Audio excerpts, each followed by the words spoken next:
No, we're not starting.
I don't know. I don't remember. That's a good question. Any question?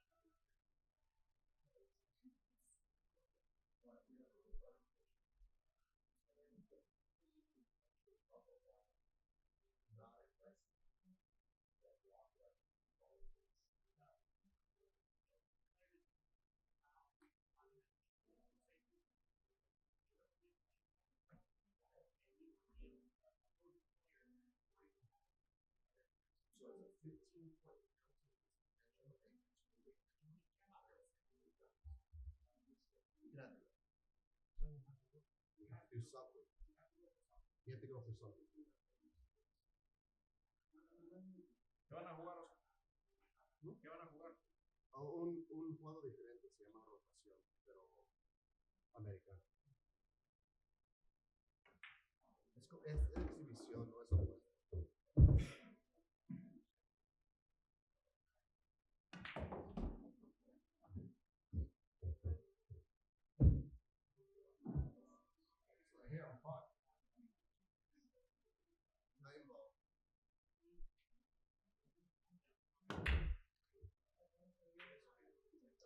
Welcome, everyone. I'm Larry Schwartz with Pool Action TV, and welcome to the Aramith Action Room right here at the Derby City at Caesars in Elizabeth, Indiana. What a surprise we have here.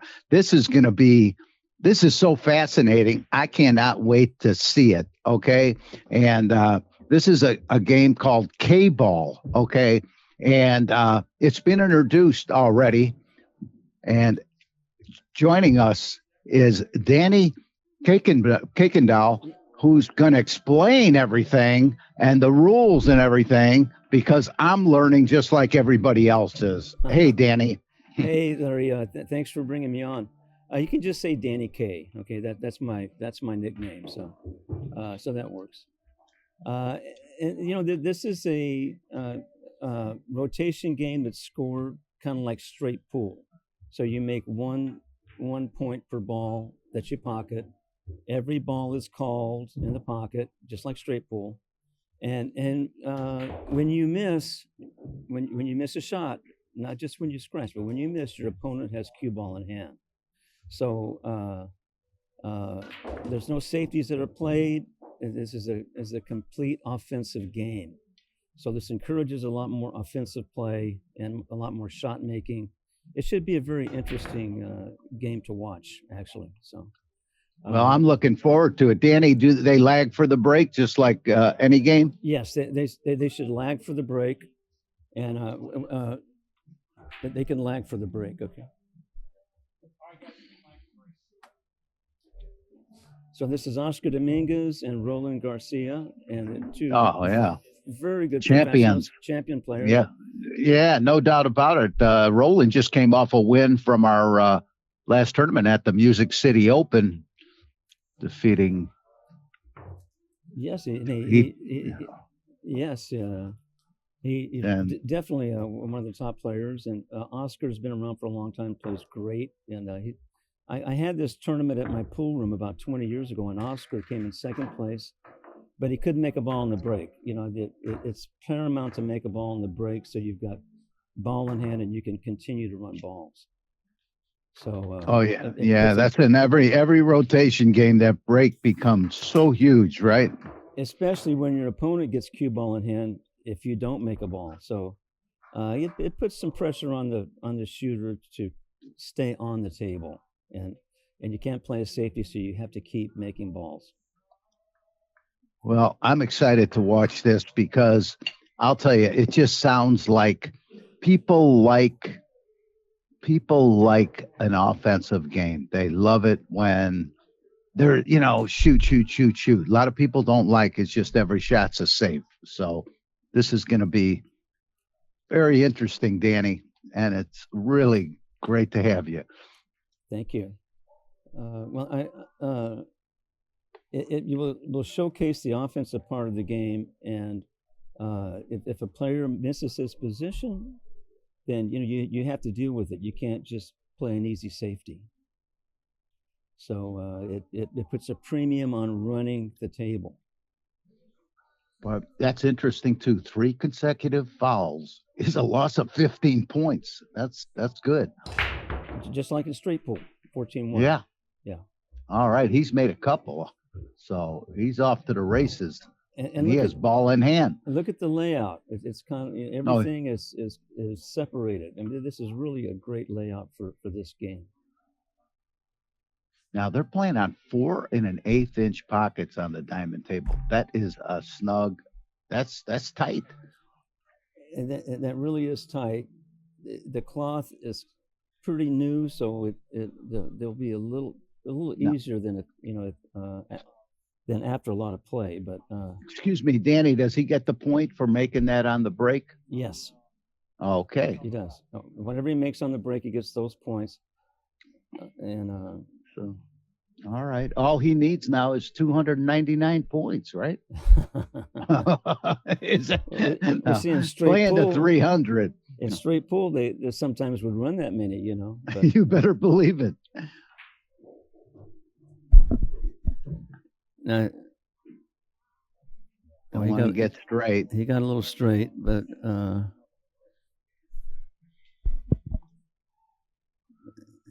well, I mean, he's what's nice about it where the 4 is that the 5 is close by. Making the 4 with any angle, he's going to get on the 5.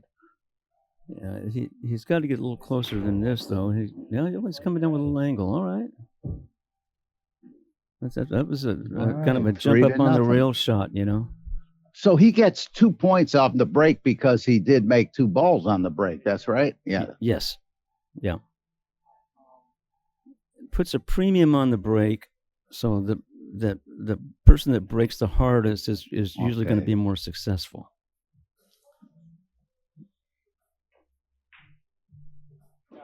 Okay. And I see that. So I think that's 4. That wiggled in. Let's see, 3, 5. Yeah, he's not going to like it. He might have to go with the jump a little bit, possibly. And it's hard to tell. We are allowing jump cues, so.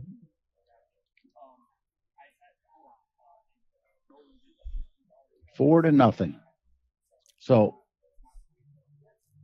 I had him pocketing 2 on the break. He must have pocketed 1. My bad. No, I think he pocketed 2 and he's just made 2. So I think he pocketed 2 on the break and he made 2. So that's correct. He has 4. Nice shot.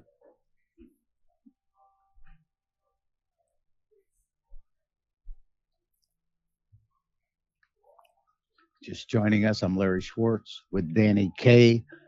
We're coming to you live from the Derby City Classic here in Elizabeth, Indiana.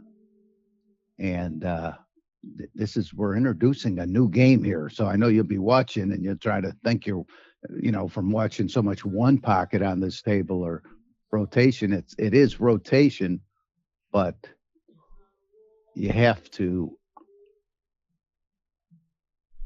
A miss is ball in hand for your opponent. Yeah, see, this cloth is still a little new, so that Some both those forgiveness. there's a little forgiveness there. And but Oscar got pretty good on the 7. Yeah, Oscar's playing great. He's really gets better and better. That's wonderful. He played in my room 19 years ago when I had this tournament here, and he came in second place, but he couldn't make a ball in the break. And you have to hit the balls hard and break the balls hard.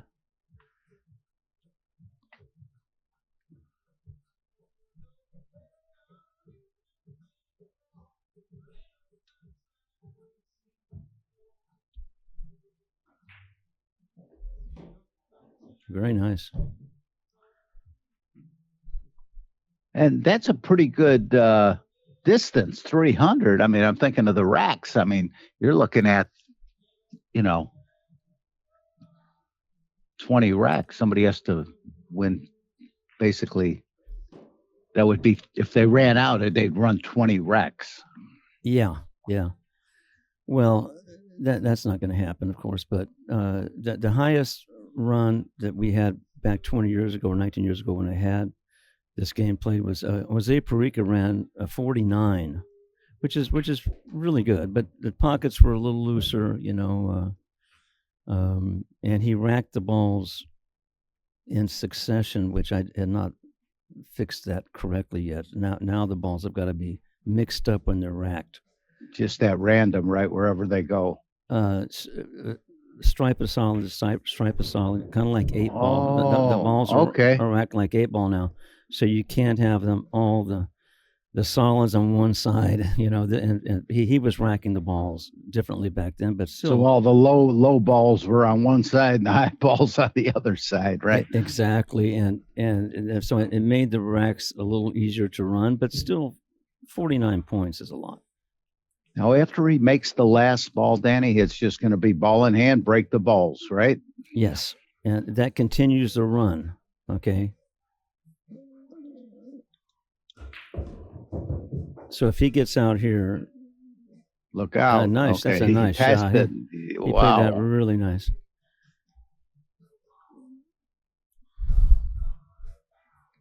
Oh, he's going to get out here. Forget about it. Now, did he run this whole rack? Yes. I believe so. That's impressive. He ran a rack of rotation. Oh, yeah. Just, wow, pretty good there by Oscar Dominguez. 15-0, a race to 300. And I guess watching a game to 300, you're going to know how it's played after you watch this. And I'm Larry Schwartz with Danny K, special guest, introducing his new game. It's called Kball. And I think it's fascinating, fast, and like Danny says, very offensive. Well, Oscar had a great break right there. You can see all the balls were separated. There was the closest any two balls were like 8 or 9 inches, apart. And so that is ideally what you want. Okay. He'd like to duplicate that break. Okay, I somebody's trying to. I'm sorry, I can't help you. Yeah, I'm sorry. There's somebody trying to. They want to know. They want to find out how to get to their room or what. No. I don't know, but I'm kidding. Don't worry about it. I'm just joking. I can't help the guy, whatever. But that's all right. They understand. Okay, so he made on the break, Danny. He made 2 balls again. Okay. Well, see that's because the table's playing a little bit loose because it's new. The cloth is new. But this layout is not as perfect as the other. You see, the balls are more, they're not as spread out. So it's going to be a bit harder to run this rack. And as you could see in the score, 15 is the total, and the scores in the white, like 2-0, is the rack score. Yes. Right. Right.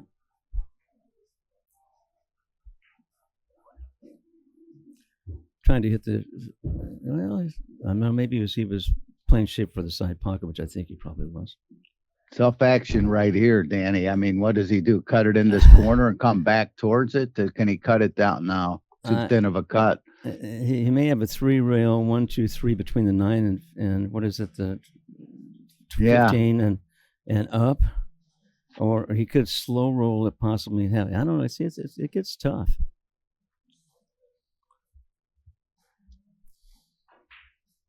No, he's trying to go the 3 rails. Yeah, let's see. Look at this. He went too far with the cue ball too. So now it's ball in hand. Right. He didn't foul or anything. It's ball in hand on any miss. So we're going to take our first look at Roland Garcia. Yeah.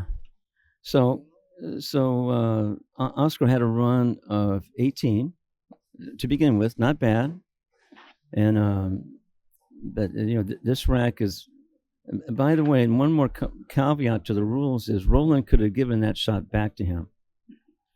If you don't like the layout, you can give it back. Most players will not do that because they want to run the existing, keep playing. But if he did not like that layout, he could have given the shot back to Oscar.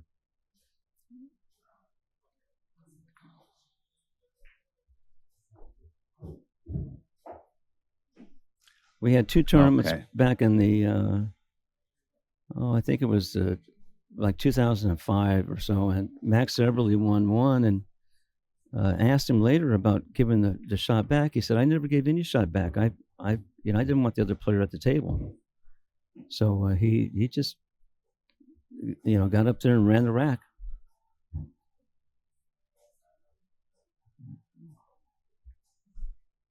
Yeah, I could see if a ball was surrounded by balls where it couldn't even be hit on a legit hit, guy would give it back, Well, if you feel like you can only make a couple, then that's one thing. But he just nicked that 14, but I think he may still be okay. Yeah, looks like he is, Danny. But I'll tell you, I'm talking about, how a ball could be on the rail and you got a ball on both sides of it, on top of it, you can't see it. Yeah. Well, you do give that back, because now if the guy fouls, he the only way he's not going to foul is he has to open him up, and then the other player's going to have ball in hand. So, or else he's going to foul 3 consecutive times. So there might be times where they. I didn't see any of those when I had the 2 tournaments. However, you're right.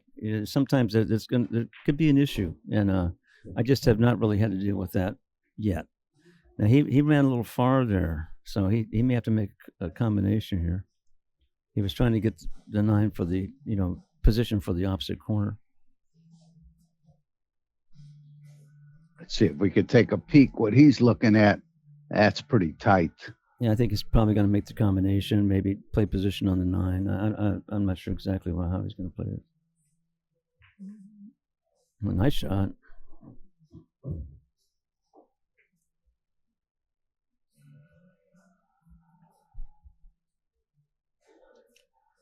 Really nice. We'll take another look at that in a second.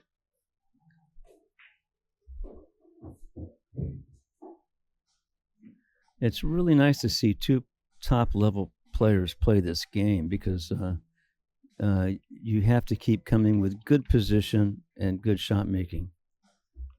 And both these guys are top-notch at that. So yeah. I mean, this is going to be like. And you see how quick it's going. When you're playing safeties and you have to weigh, should I play a safe or not? And then this speeds the game up as well. Okay, Roland's at 10. He plays so fast, the scorekeeper can't keep up. That's a perfect shot. He slow rolled that thing right to the center of the pocket. What? Beautiful. Beautifully done there by Roland Garcia. So right now, Roland's on the board with 12, and he's trailing 18-12. Yes. Yeah. Well, we're getting quite a big crowd here watching this, so a lot of intrigue.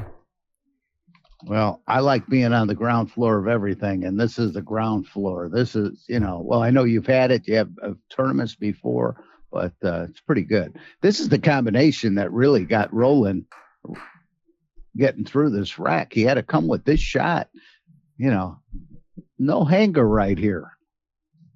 Yeah, absolutely. And that rack was not a connect the dots kind of a rack. The balls were not spread out so evenly like the first rack. So that was really well done.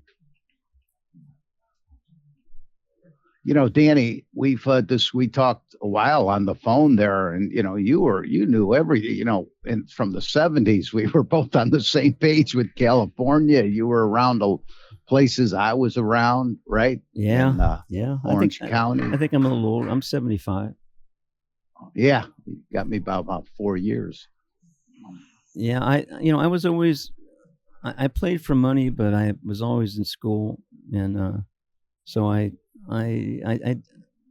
did not really live the life of a professional pool player ever, really. I mean, I played some pro tournaments and did okay, but not like a real professional would, because I guess I was too afraid to just give up my life to shoot pool. So I did several different things. Well, here we go. Let's see what kind of a break Roland can come with here. Wow, that's nice. Wow. Nice. Look at the Kball doesn't matter, but still he squat the Kball. It matters in that it doesn't scratch. Okay, you don't have one ball. Yeah. And he's got a pretty good layout, really. Not bad at all. If that 2 goes by, right? That's a good point. It may not. He may have to shoot, or maybe shoot the side pocket. I think he's got basically one pocket for the 2. Yep. So that makes this game a bit harder as well. You've got more competition as far as the balls, in what pocket you can make the particular ball in.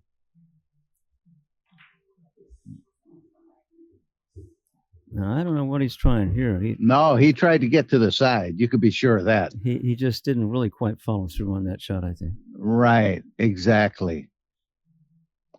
But he's got a combination, shot here. See that now. This requires a different skill. This is a tough shot, and position is not going to be easy either. Position, real tough. Yeah.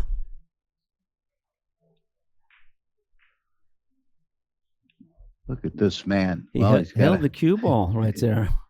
He used a little bit of English to hold the cue ball, but 4 1/8 inch pockets. That's some serious accuracy right there. That was really a good shot.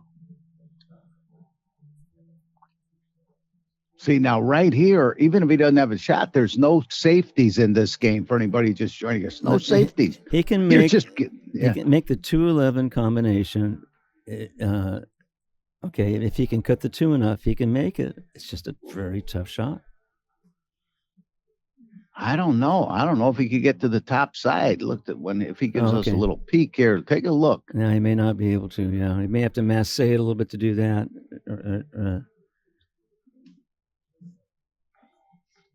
I think he's going to play some kind of a bank, maybe. So you're not calling the shot either, are you, Danny? Or you're calling? You're calling the pocket. Oh, okay. So there's no blasting off, right? Rolling the dice. Okay, that's good. You call the pocket.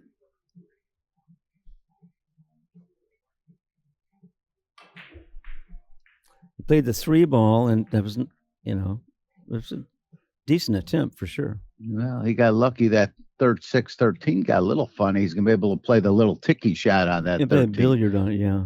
Yeah.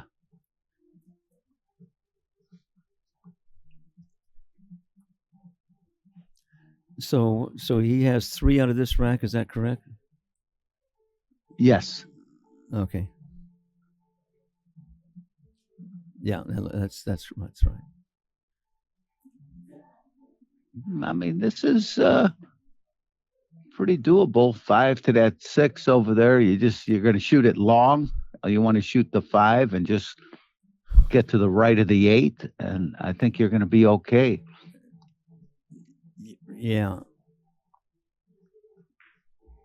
Uh-oh. Still might be okay. I think he's probably okay.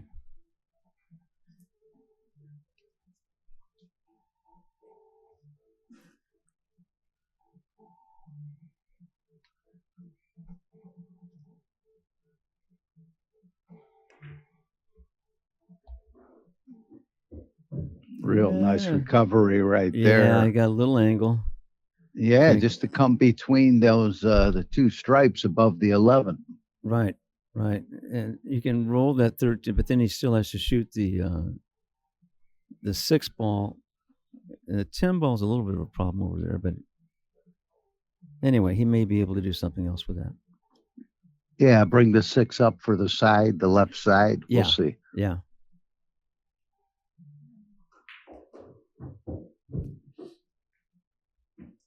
Well, now he's going to have to go to the jumper.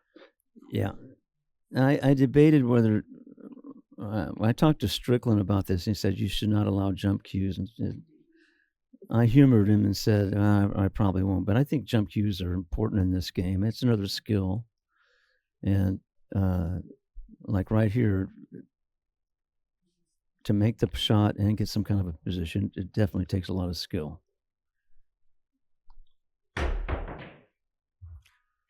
He hit that 6 a little bit too full.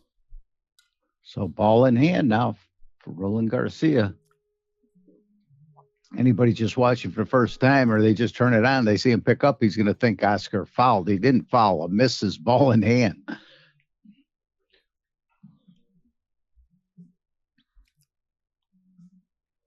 You should get penalized like that. Well,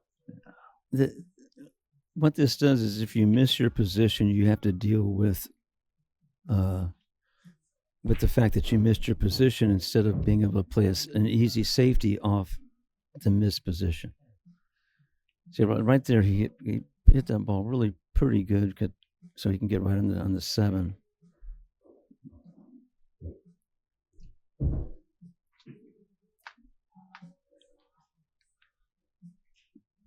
Danny, I'm sure the viewers are curious too, what is the prize here, or what exactly are they what are they playing for?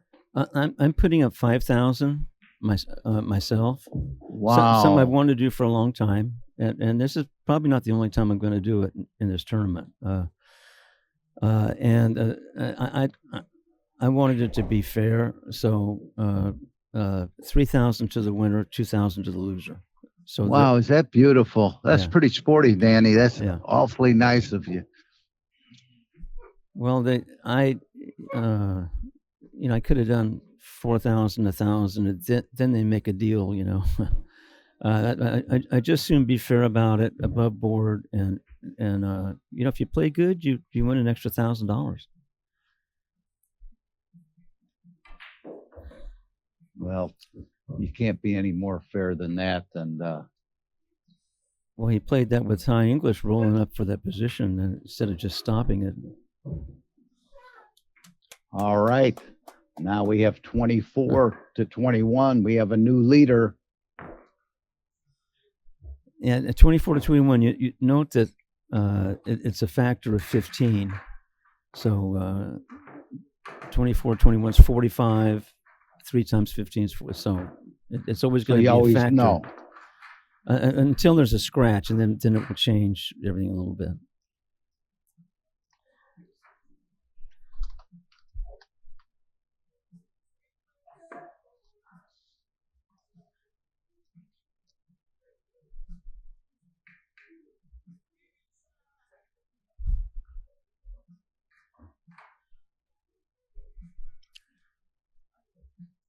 It's too bad we can't put the score up here so everybody sees it here. Let me see.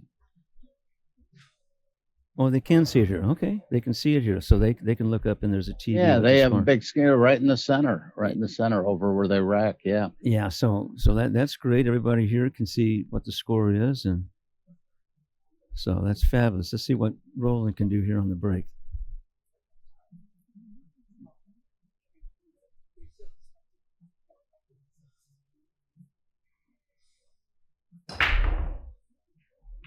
That's a hard break. Made a ball. Couple of problems here, but this will be interesting to see how he can navigate through this wreck. He made 2 balls, I believe. Did he? Yeah. Okay, 5, 10. I think he made 1. Give it another count. Okay, maybe. I think he made 2. Okay. Yeah, he made 2. Now, the 3 ball coming over. It looks like 3 passes the 11. So 3 to the 4. Is that the 4 right there next to it? Oh, 3, 1 to the 2, 2 to the 3. You got to make the combination. You got to make that combination and somehow get shaped with that other ball that's striped that's right down there.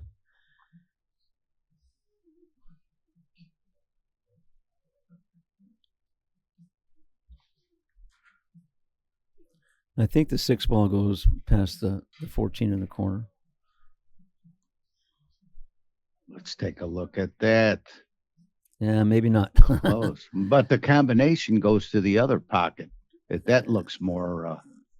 Yeah. Well, no. I see what you're talking about. You may have to break that out. That just makes it more challenging. Oh man, he missed that ball. Wow. Yeah. Ball in hand now for Oscar Dominguez, playing a first one to 300 points. And meanwhile, he opened those up down on that side as well. So Oscar's only probably real problem is going to be the 6 ball.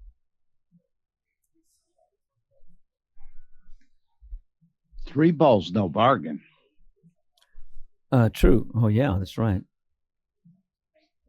He can. Yeah, and the 2 balls down here. Yeah, the 3 ball is definitely a problem.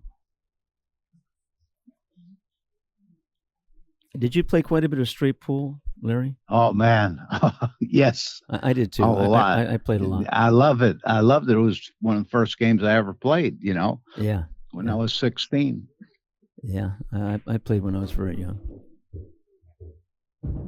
It's a nice shot. He might have wanted. No, I think he wanted to tap one of those. He wanted to tap the 7 to get make room for the 3.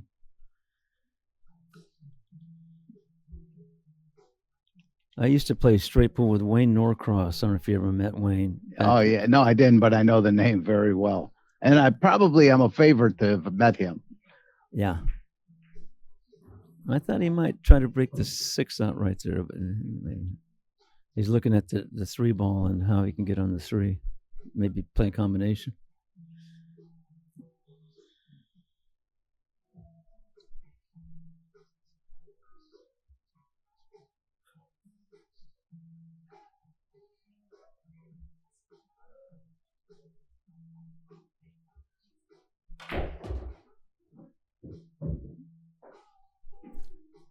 Well, he got over where he can play it in the opposite corner. Maybe that's what he was playing for.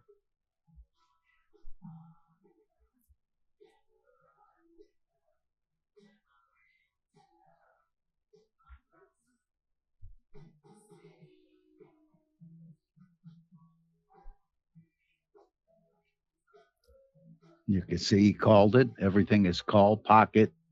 Ball could miss the pocket, go around 4 rails. That counts. Yep. He has a little problem with the cue ball possibly hitting the 7, which he may miss it, or he could possibly really slow roll this. Right. The 7 would help him, though, for position on the 5 and the side, possibly. That's when it gets tough, is making the ball and playing the position in that case.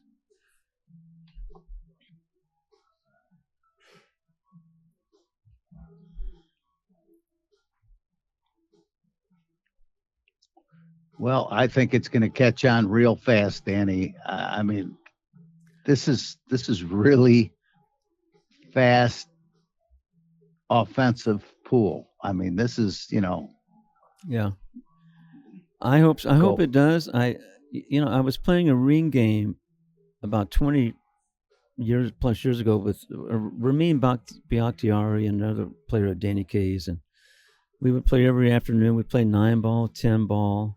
Then we started using all 15 balls because I was not feeling great about those games. I felt like there should be more balls on the table. And so we started using 15 balls, and I finally came up with this particular version of using the 15. That's interesting. And I'll tell you, one thing about the Filipinos, their specialty is rotation. Yeah. Well, see, the Americans introduced pool to the Philippines. I believe it was after World War One. We went over there and we were kind of occupying. Oh wow, he hit the. Oh man, he may have gotten a jelly roll on that, if that ball goes, especially. But the 6 balls He definitely did. Yeah, we still haven't seen a scratch. Yeah, it goes, but maybe he can bank the 6 down in that corner. Guess what he's probably looking at.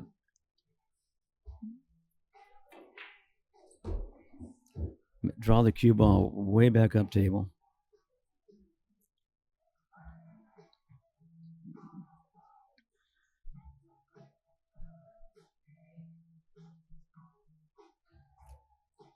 He's banking it. Yeah. And drawing the cue ball up table like that. Wow. Look at that shot. Oh, God, I thought he made it. Come back. No, I know. I just assumed he hit it. He hit it very, very, very well. Take another look. Here's how well he hit it. Yeah. It did look like it. It's just a little 4 1/8 inch pocket is a little strong. Snug. Yeah.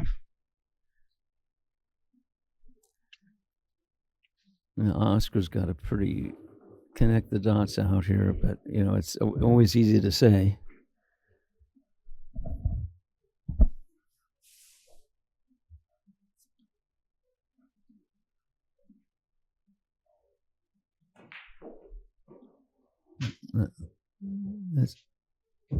That's pretty good. Yeah, he's pretty good favorite here. Yeah. He go ahead.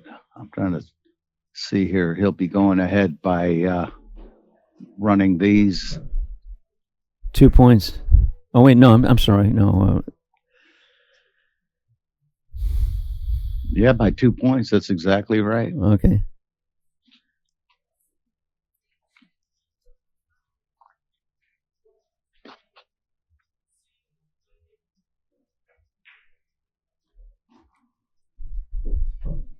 All right, you're just joining us. I'm Larry Schwartz with special guest Danny K, the founder of Kball, and that's what they are playing. And we're coming to you live from Elizabeth, Indiana, here at Caesars Entertainment in a Derby City Classic. This is the action room, Aramith Action Room. And there'll be nonstop action all week. We're even giving out an award for the player that gives up the most action. Last year, it was easily won, a slam dunk by Guama. And look, that's nice position, straight in almost on the 14, which is the final ball on the table. 15 has already been made.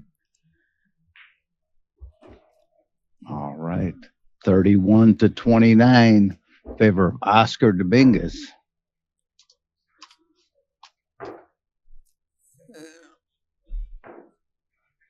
$31.24. Yeah, that.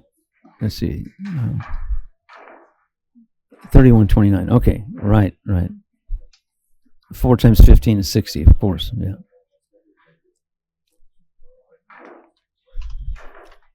Now we're talking about rotation.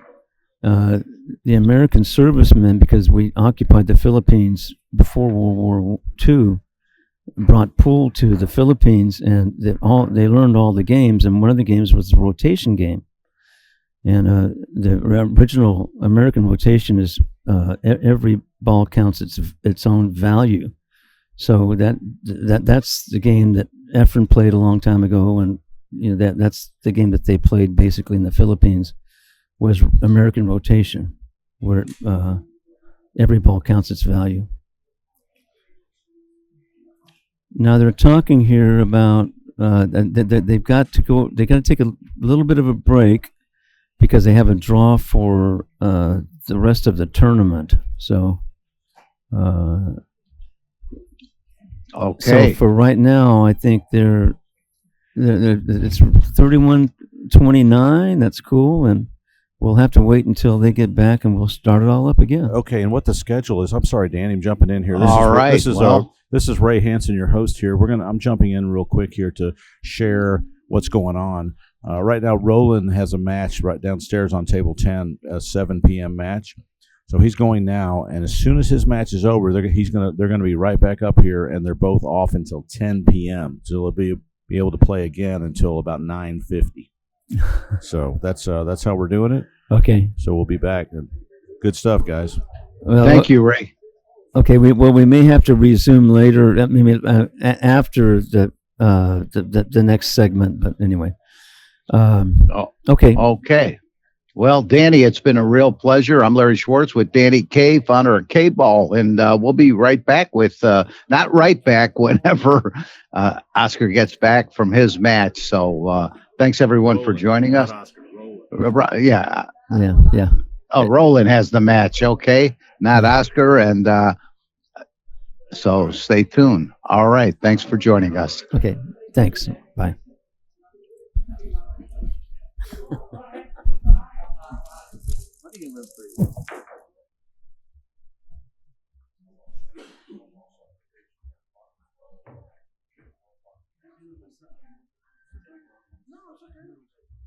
No, I don't mind.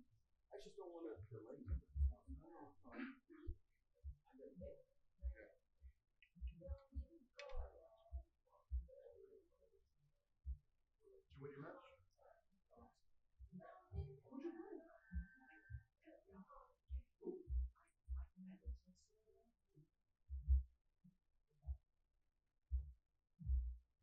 First loss or you're out?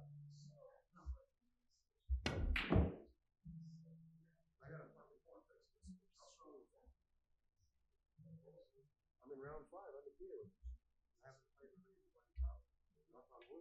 All right. Welcome, everyone. We're back to the Kball match with Oscar Dominguez and Roland Garcia.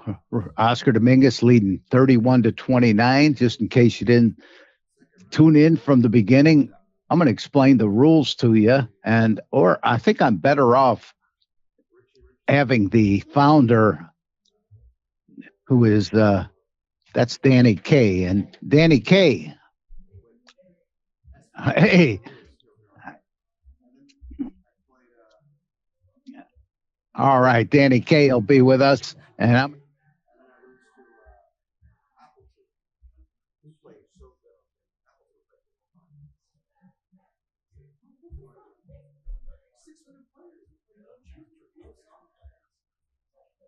All right, here I'm Larry Schwartz, Pool Action TV. We're back with this Kball match. This is 300 points, okay? And joining us, who will explain the rules to you on this, because I'm sure it's one of the first time I've seen the game, except for on a video. But the founder of the game, Danny K. Hey, Danny.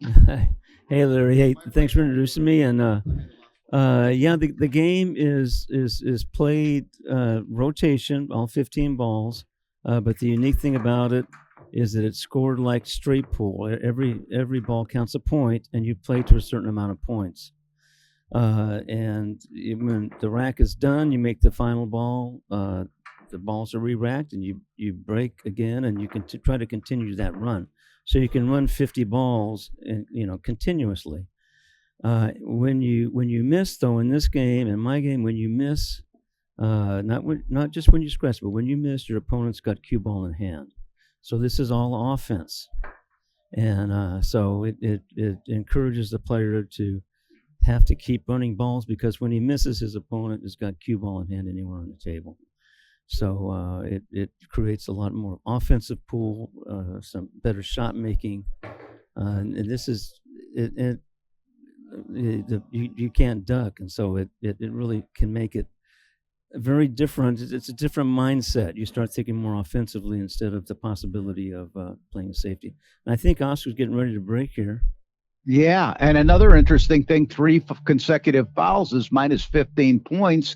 And when you miss or foul, your opponent has the option to give it back, which normally doesn't happen, right, Danny?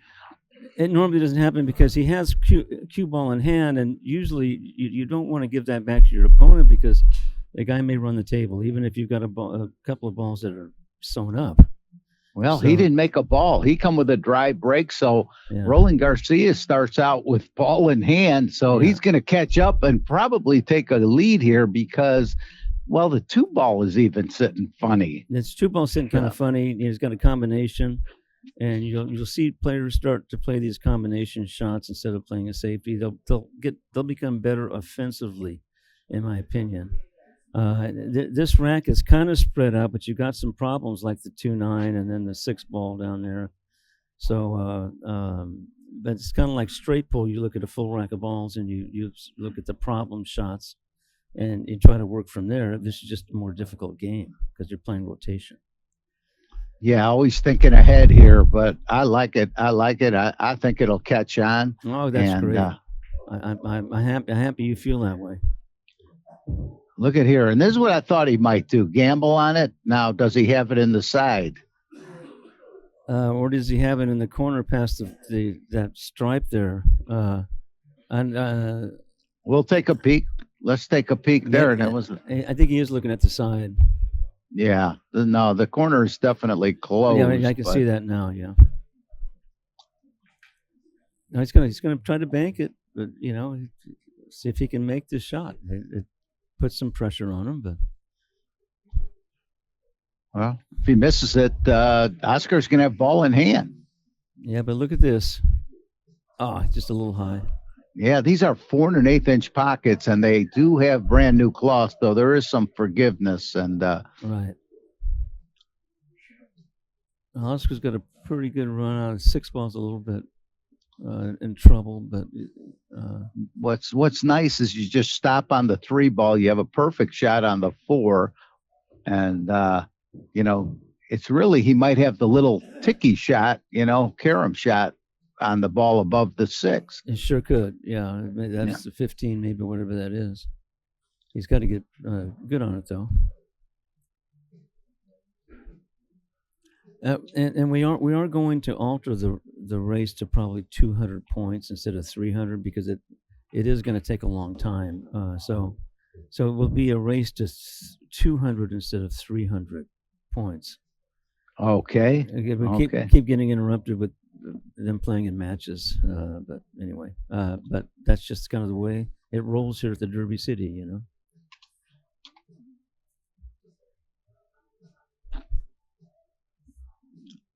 Yeah, there's so much going on at the Derby City. If you've never been here before, believe me, you cannot be in any place, I don't think, in the world that has so much action going on at the same time. Well, you just need to be flexible if you're playing, because you may have to play a match for the moment, or whatever. And he's got a little difficult situation here. He could overcut the 5 off the 15 through the pocket. Or I'm not sure exactly what he's thinking about here. Or he might play that billiard next. Wow, he really let it out there. He's not going to, unless this ball goes, he's not going to like it. Now, he was trying to kick out the 6 a little bit with the 2 railer, but the new cloth held the cue ball. It kind of stalled. And it is call your pocket, so there's no blasting off or rolling the dice. Yeah, he's playing. I'm not sure exactly what he's calling here, but he's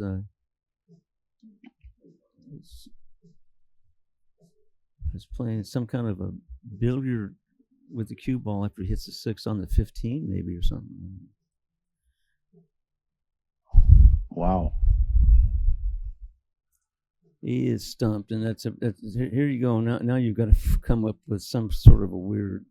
Let's see what he does here. Might be better off just playing the 14. And he played that shot. That's what he played. He played that shot. Take a look at it, because look at how creative this really was. Take another look at this shot. Yeah. He tried to bank it up and make it with the cue ball. Yeah, he tried the carom after the bank, and And he almost made it. I mean, and that was really a phenomenal try. It really was. No doubt. Yeah, yeah. And I think you're going to see a lot of this imagination in this game. Yeah. It cuts out the safety play. Sometimes the safety play can be genius as well, but this it puts the emphasis on a different part of the game.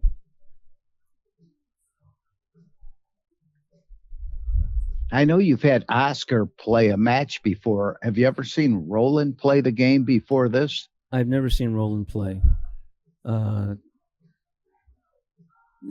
Southern California is where I had a couple of these tournaments, and Perica played, Oscar, Max Eberly, Ernesto Dominguez, Oscar's father.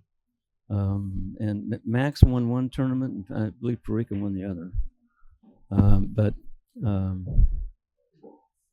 The players will I think they'll just continue to get better and better at the game if they keep playing it.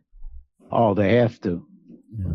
Yeah. Well, like we spoke earlier, the Filipinos really, it's like their main game, rotation. At least it used to be. Yeah. And they played it like the old American rotation, which is every ball counts its value of whatever's on the ball. So the 15 ball counts 15 points. He got a little bit of funny here. He's going to have to go around maybe 3 reels, I think, on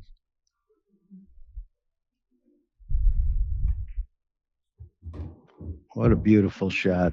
It's almost a little, just right. This is a little funny. You go around 3 rails. You like 3 rails, Danny, or zigzag up and back? No, I think 3 rails. Yeah. I think it's what he's looking at here. He could zigzag, but he's got anyway. Yeah, you got to hit it too hard doing that. But it looks like he zigs. No, I'm not sure what he's doing. Yeah. Oh no, he went 3 rails. He went to 3 rails, and he got pretty darn good.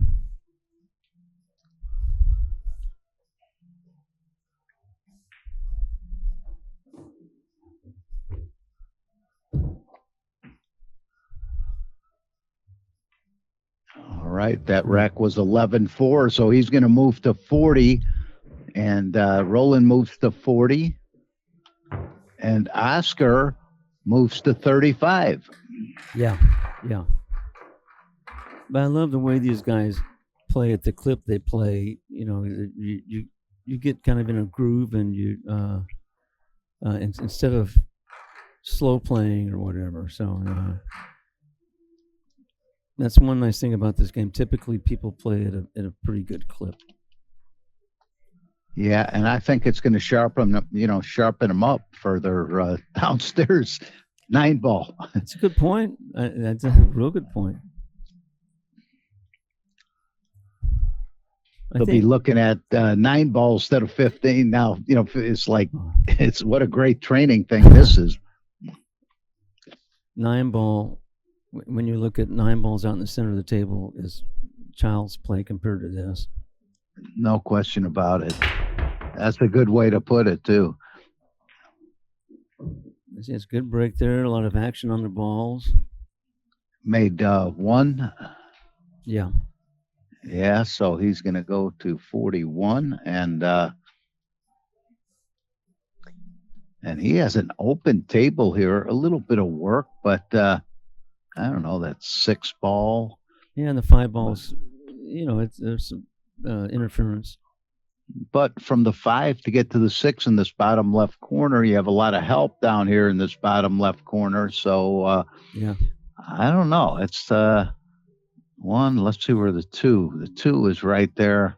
Yeah, top of the. He's going to roll it inside and follow down for the 2. And 3 close by.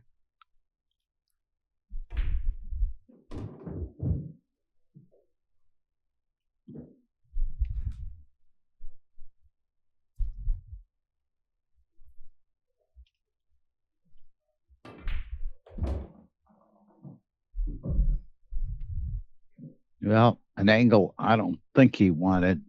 Yeah, he rolled a little too far on that.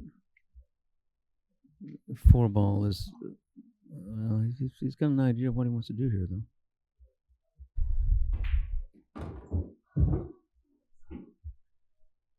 Nice shot. Got an angle, but that's still a very nice control shot. This has got to be pretty exact, I would think, here. Yeah, I would say this is the shot. If he's an exact, he could go rail first on that 5. So, Yeah. it's okay if he looks like he can't see it. I think he got there. So he'll go rail first and then play the position down in the corner. Exactly. It actually is way easier. The shot comes more natural to play it rail first. Yeah.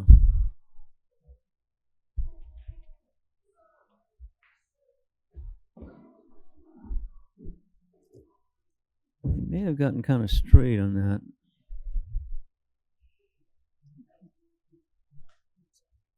They have a little hard time with unless he plays the ball off the 7.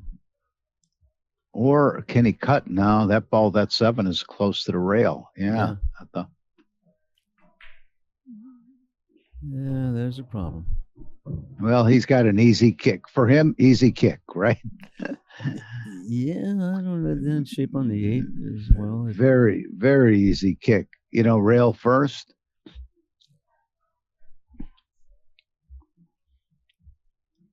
Yeah, if I had to bet one way, Danny, I'm going to bet he makes it and gets position. Okay, there you go.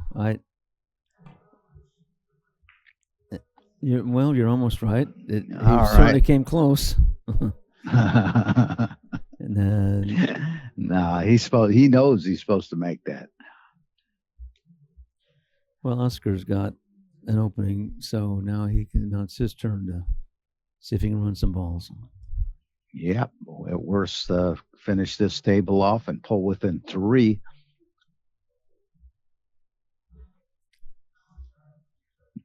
Well, actually pull within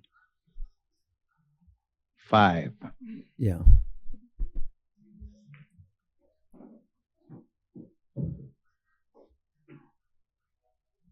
It's good. It's good for your thinking for math, too, this game. I like it. You're Yeah. counting all the time, right? Sometimes you've got to play 4 rail position shot or a 3 rail shot, because what you go with whatever you have because you have to keep shooting. I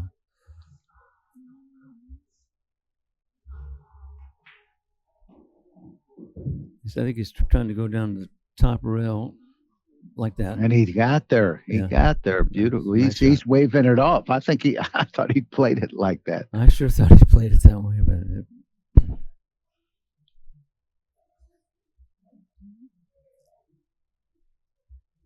okay. 1 off.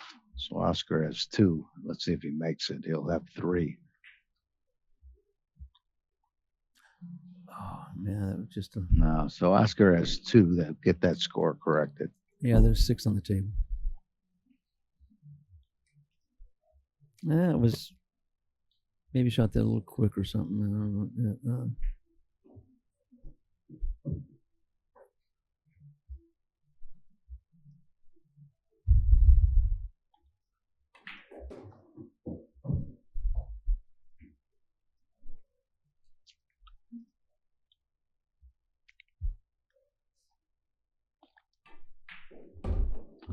Just joining us, I'm Larry Schwartz with special guest Danny Kaye. Danny Kaye introducing his game, a game he invented quite a while ago, right, Danny? Yeah, like almost 20 years ago. Yeah, and it's called Kball. And that's what you're watching. We're here at the Derby City Classic here in Elizabeth, Indiana, Caesars Entertainment. Pool Action TV will be bringing you all the action in this action room, and there's going to be quite a bit of it. Well, just like that, Roland Garcia to 53, Oscar Dominguez to 37. It can get out of control easy as well. Anyway, hopefully Oscar's got another open shot and can get back in this.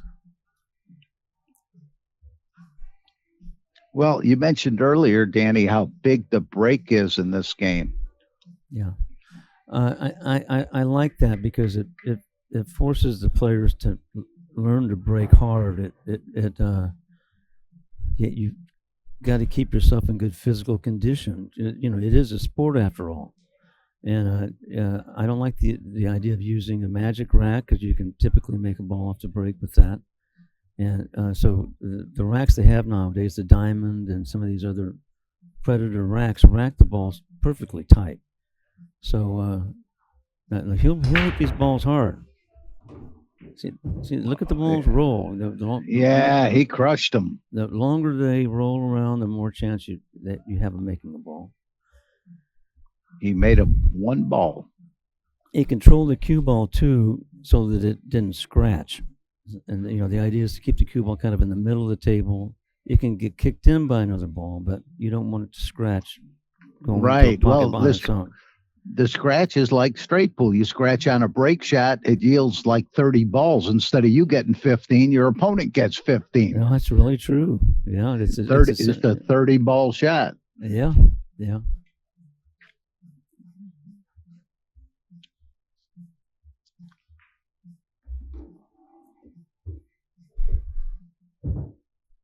I think he maybe wants to come down to the center of the table here.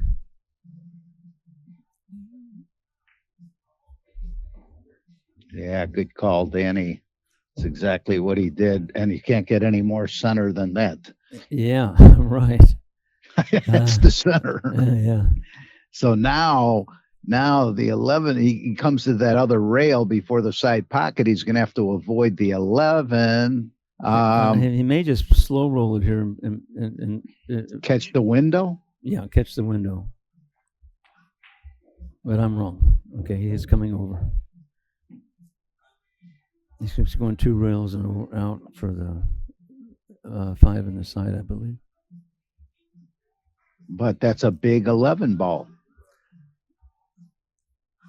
Well, I think he can get around it, but I'm not sure what he's going to do here. Looks like he is going around. Perfect. Don't get behind nothing. A little long. And it kissed the 6 some too.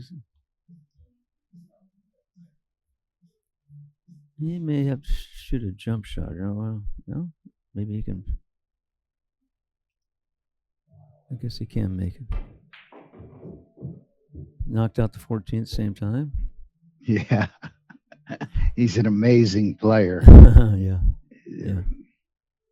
And just off a win last week, we had the Music City Classic brought to you by Pool Action TV at JOB's, and you're looking at the champion of that tournament. Yeah, he's on a roll. He's been playing really good. He beat Lucas Werner in the finals and beat him. Beat him 11-3. He had to get beat twice, but he won the first set 11-3. Lucas Werner, I'll tell you how well he was playing. He played his first 5 matches, races to 11. He won 55 games and only lost 4 games in 9-ball. Wow. Yeah, that was pretty impressive. Yeah. Have you seen him play, Danny? I have not seen him play. No. Okay, definitely make a point of checking it out. Okay. He's from Connecticut and beautiful player, 24 years old. It might be his birthday today. If it's not, or in a day or two, he's going to be 25. Connecticut, you don't hear of a lot of players from Connecticut. Well, you had Eddie Kelly, you had Eddie Kelly, you had Larry Lascotti, you had a player named Water Dog, if ever anybody remembers Water Dog. Well, you would know all those things. I stand corrected.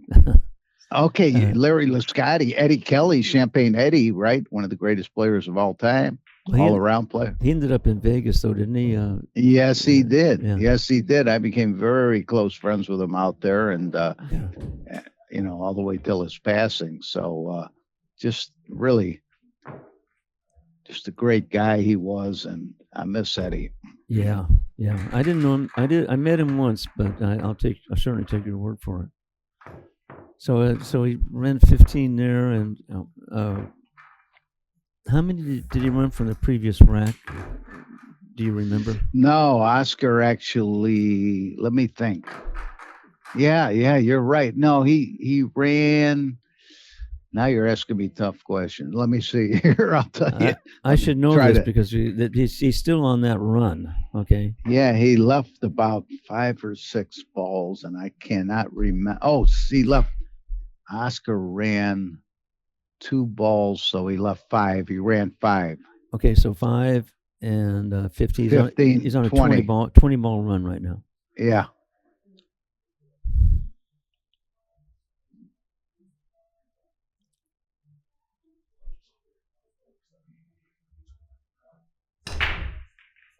That was not quite as good as he hit with high English. He lost a lot of power on the break because of the. All right. Skewed the ball 2 ball too high. down. 2 ball down. Now This would be a nightmare. Excuse me. This would be a nightmare if you looked at this in 9 ball where you're behind a ball. But now, not in this game. You pick up the cue ball. Okay. That's right. Yeah. Yeah. He hit the ball with so much high English that it lost its energy. It looks like, and it was not really a very good break, even though he did make a ball. But you see, the balls are not spread out all that great. But it certainly makes it a challenge.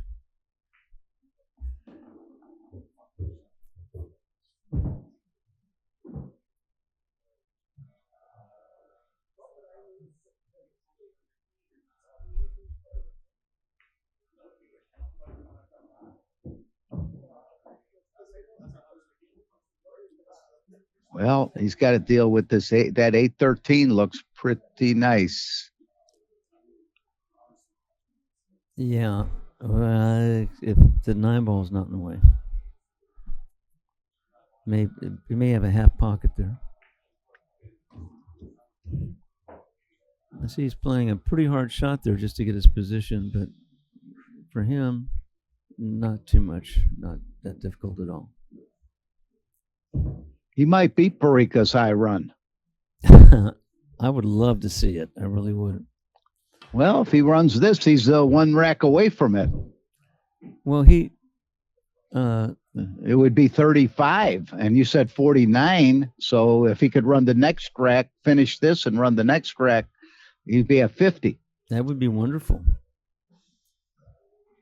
See, I think he's maybe going to play a little bit of a breakout here with the 8, but maybe I'm wrong. We'll see.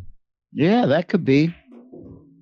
Yep, that's exactly what he's doing. Good call, Danny. That's exactly what he's doing. Now, if nothing disrupts that 9 ball, it's going to be sitting there. It looks like those 2 balls just they may just move away. Yeah. Yeah. But see, if you're playing straight pool, you've got numerous balls you can play position on here. But in this game, you just have, you got to break the balls out and get position on the 9.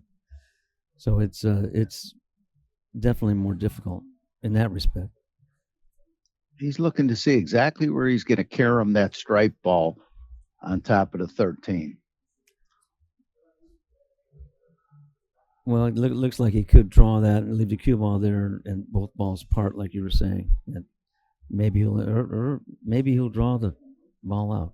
Hard to say.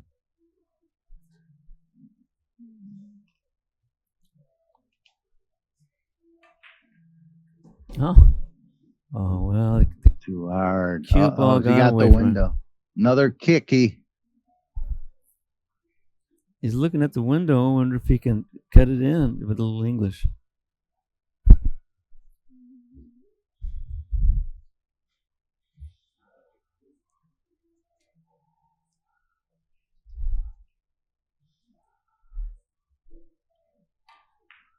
You can see the whole ball. Is that beautiful, though? Yeah. I'll tell you what, the way he just shot that and the position he got, Danny, that is. Yeah. Wonderful shot.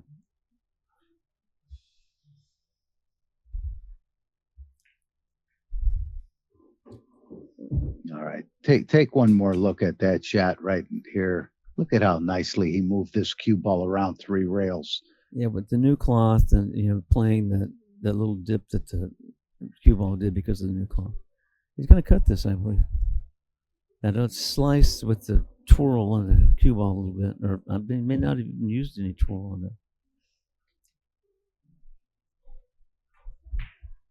Well, I'll tell you what. Well, he didn't want that.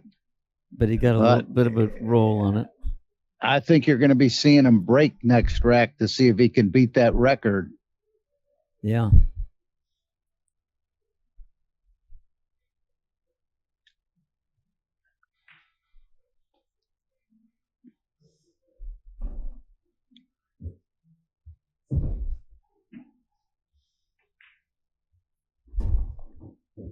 And he will be. He's on after he pockets this, he's on a 35 ball run Yeah. and shooting at Jose Perica's record of 49, looking to beat it. Yeah. It's not getting much applause here, but that's whatever. But he's really made some really good shots here.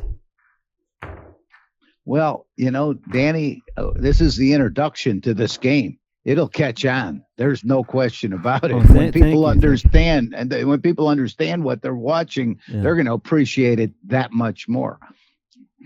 Well, running that rack was not easy. I mean, that was a difficult rack to run, and he managed it. Especially that 3-row position shot was pretty much just right on. Okay, he needs to get to 98. That's 15 more balls, and he will have broken the high run in this game of 49 held by Jose Perica. So let's see what's going to happen. Right. And he has no clue. He has no clue. No, Now that's a better break, but he may not have made a ball. it doesn't. Oh, right. He gives up the table. Oh, man. Yeah. Well, nah. A 35 ball run is still very, very good, and he didn't really miss. He just, sometimes you just can't make a ball in the break. But the harder you break them, the better chance you have. Sometimes. Usually, but you have to figure if the balls keep rolling around the table, eventually something's going to fall in. You know how some tables, Danny, like last week at the Music City Open, now that was on a 7-foot table with all big pockets, but the players that broke hard did not make as many balls as the players that just shot them soft with a controlled break. Okay. Yeah. Yeah. Well, he messed up right here. Well, that Kball had to be perfect on that shot to thread the needle, and he just did it with a little bit of left English in it. Look at this shot. He hit it well, too. That would have been great if that would have fallen. Got to use the sick. Well, no, I'm thinking I'm forgetting the ball in hand part. Now, see, he can still give this. If for some reason he felt the shot was too difficult, he could give it back. But he's playing good enough to know. When Max Eberle played, and he won the second of the 2 tournaments I had, he said, "I'm not giving any shots back. I'm running the table." So he didn't want to give anything back, and he didn't. Yeah, Max, very nice player, very nice straight pool player and rotation player. Yeah, and this was, of course, 20 years ago when he was playing probably his best pool.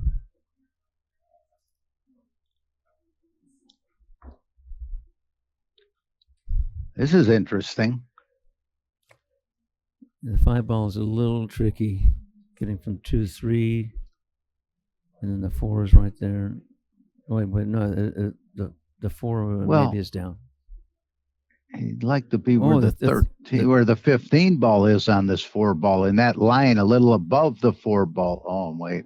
Oh, there's the 4. Okay, I was wrong too. I had everything all screwed up. Okay. No, I did too. So, but this is the tricky shot right here. Yeah, I could kind of use high right and come down near the 15. I mean, he's looking at the other way, but I think, or that way. I think that's the way he's going to go. Been between the 13 and the 11. Right. Avoid the scratch in the side. Just get past the 15. It's definitely a very exact shot.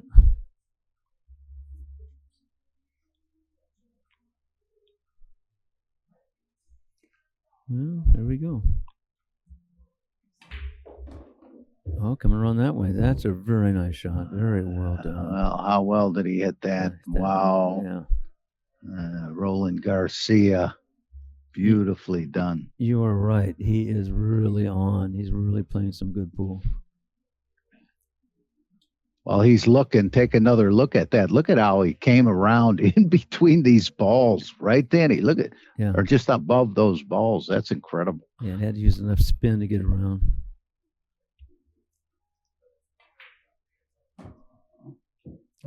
Let's be careful here. Oh, barely made it.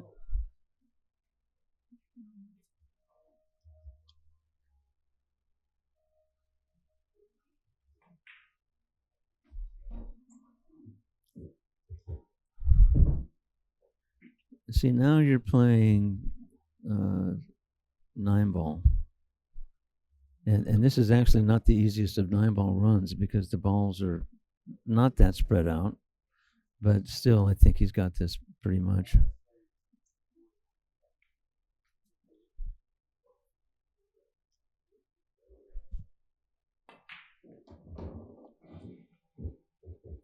No, I made it easy.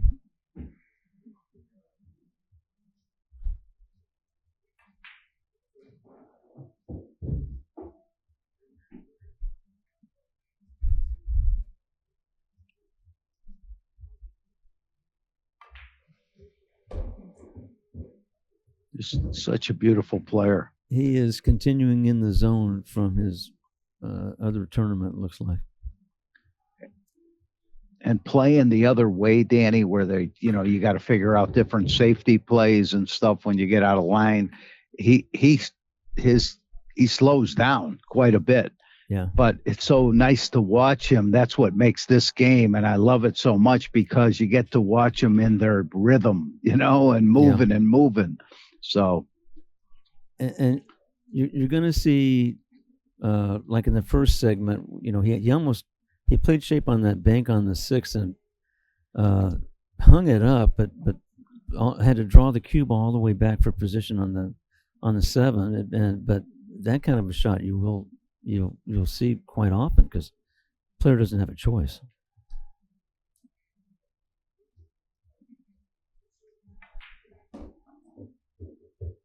All offense. Absolutely perfect. It's almost like he's playing straight pool, but he's playing rotation. Yeah. Everything is just right on. Don't ever bet against a Filipino player playing rotation. That's what I understand. Oh, God. That's too bad. Unless that happens even when you're unconscious,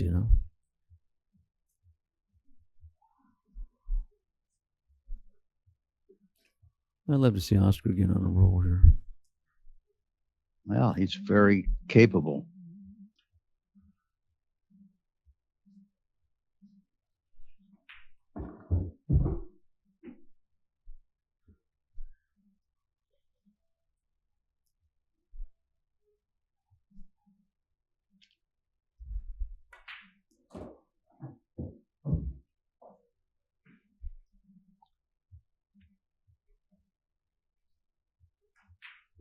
All right, 10-5 that rack. 93-42. The nice thing is that Roland is showing that you can come back as well. I mean, he ran 35 and then ran the better part of another rack. So Oscar's behind by 46 points. And he can come back here. So it is definitely possible if he gets on a roll.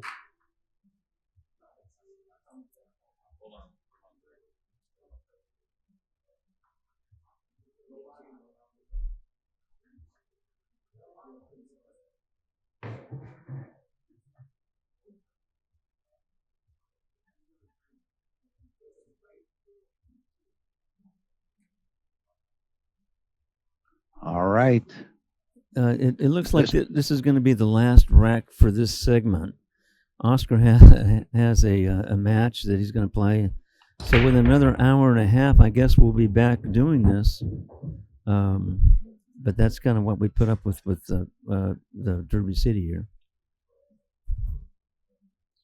All right, he had how many balls down? 3 balls on the break. See, that's a powerful break, and that's a big thing in this game because the harder you hit them, the more apt you are to make a ball, and that means that you have to be fit. You work on the power of your break because especially without the magic rack, you're not going to be able to call or play a ball on the break. Well, you got to deal with that 9, the combination. I don't think he'll have any trouble with that. Yeah. Everything looks pretty straightforward. Getting to the 7 to get the 8 in the side. Yeah, I hope he gets on a little roll here and makes it at least very competitive.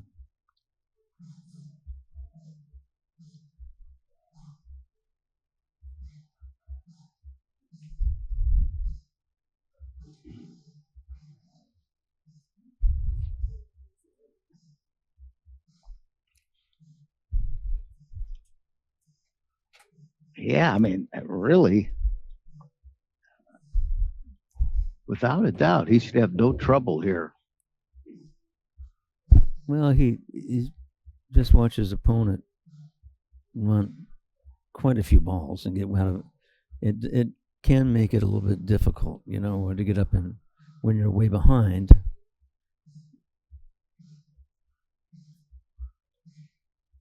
But we'll see what happens here.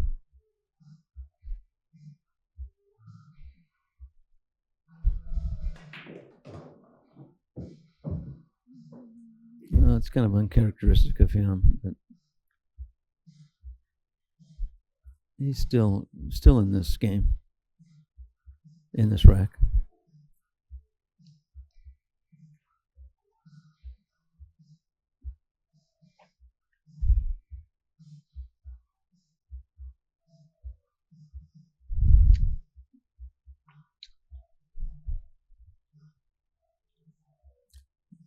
Shoot that in the corner.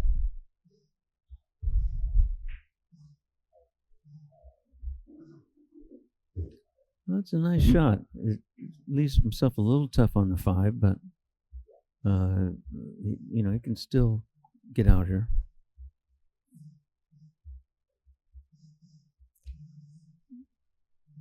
Looks quite a bit easier from here in the side pocket.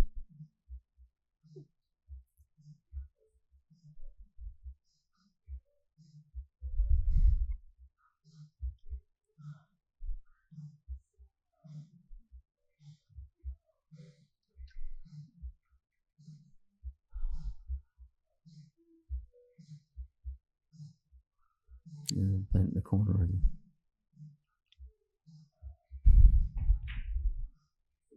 Nice shot.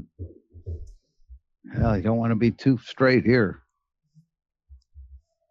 He might have tried to kick the 8 over a little, so it would go in the corner. I'm not sure exactly what. He got a little straight. See it? Yeah, that's.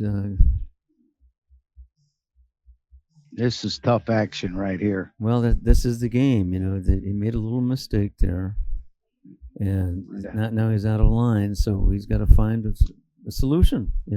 Might have to play that little ticky behind the 14 if he can't force follow and get back towards the spot. Yeah. All right. That's all right. That was a phenomenal shot there. He's got a nice bank, and he really had to do something, hit the ball that hard, and come back down the table.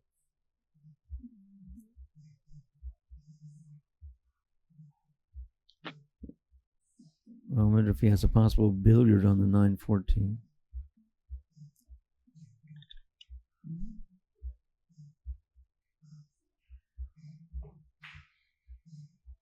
Oh, just a little bit short. Wow. All right. 9. That's going to put him at 51. And Roland with a chance to get to 99 before the break. Yeah. He's got to play this. Has a match to play here in just a few minutes.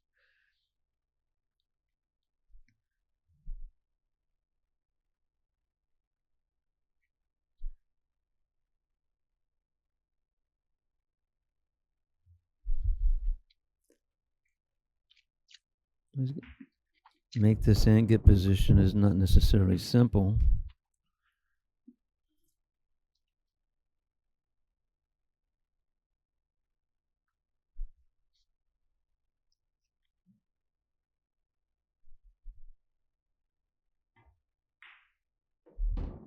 I like that. Oh boy, well, they got a little roll there.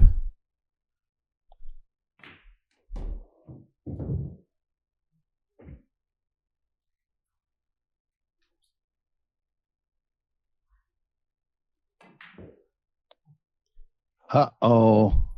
Wow.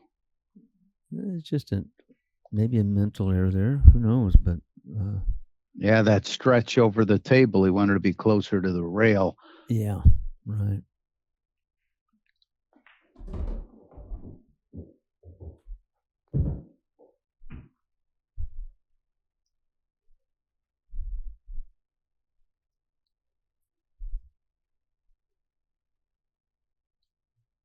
Oscar should have no trouble Well, clearing these two. Didn't want to have to move.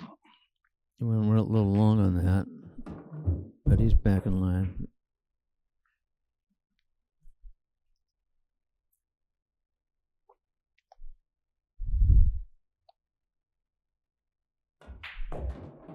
All right. Roland Garcia moves to 96. Oscar Dominguez moves to 54. And he is on a run of 3. Oscar is on a run of 3 when Roland comes back.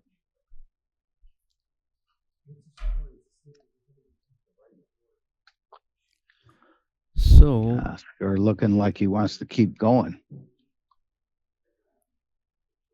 As far as I'm concerned, that would be okay. But I think we're taking a pause here, and he's just going to practice for now. Okay. Roland's the one with the match, right? Roland exited. So let me confirm this just 1 second.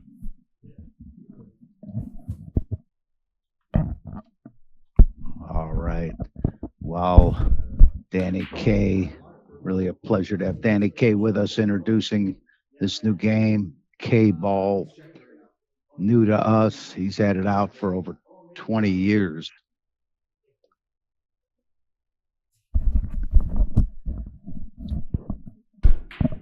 Well, as it turns out, he may not have a match, so he's checking right now. You know, we could start the next rack, but I think he's waiting to see if he in fact for sure has that match. And who is that? Oscar or Roland having a match? Roland. Roland. Okay, so somebody went down to check for him. Okay. He does in fact. It turns out he does have a match, and they usually take about an hour to hour and a half, depending on what's going on. So we'll just have to break until that time when he comes back. Sounds good, Danny. All right, I'm Larry Schwartz, Danny K, Pool Action TV. You're coming to you live from the Aramith Action Room right here at the Derby City Classic.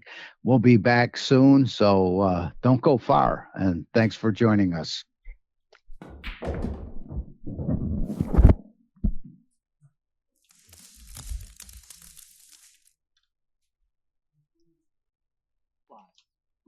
Welcome, everybody. I'm Larry Schwartz. We're back in the action room, the Aramith Action Room here at the Derby City Classic. And we have special guest introducing his new game, Kball, Danny K. Hey, Danny. Hey, how's it going, Larry? Looks like we're up and ready to finish this match this time. So both these guys are free. They don't have any more matches for the evening. So that's great. Okay, we're going to 200 points. So sit back and enjoy. We're going to have a nice run here of the Kball, which I'm going to explain to you because I know, Danny, a lot of people might have just tuned in now. And the way the Kball is you break the balls, you make a ball on the break, you get ball in hand. If you don't make a ball on the break, your opponent gets ball in hand. You must run the balls in rotation. You get 1 point for each ball pocketed. You must call the pocket. And that's it. Any scratch or any miss, your opponent has ball in hand. Pretty straightforward, Danny. Yeah, it is. Safeties are not allowed, and you played with a certain amount of points. And in this particular match, this challenge match, where they're playing to 200 points, and the score right now is Roland as Garcia is 96. And Oscar Dominguez is 54, and Oscar is breaking because he ran the last 3 balls before the break, and so I think he's going to set up right now, rack the balls, and resume this match right now. Right, and we've had a high run of 35 balls, right, by Roland Garcia, and then he had a dry break. So, and it shows the importance of really breaking the balls hard, because the more they fly around the table, the more chance you have of making a ball in the break, and that's just physics. And so, but he's been breaking the balls well, but he did run 2 racks in 5, which is really phenomenal. It's very, very hard to do. Yeah, try to do it. Anybody out there to run in rotation 2 racks and 5 balls? You're doing something if you do it. It's hard enough to run 2 racks and 5 balls and 9 ball. Yeah, and the last couple of racks he ran were like every position was perfect. Anyway, made it look like child's play. And that's very hard to do in this game.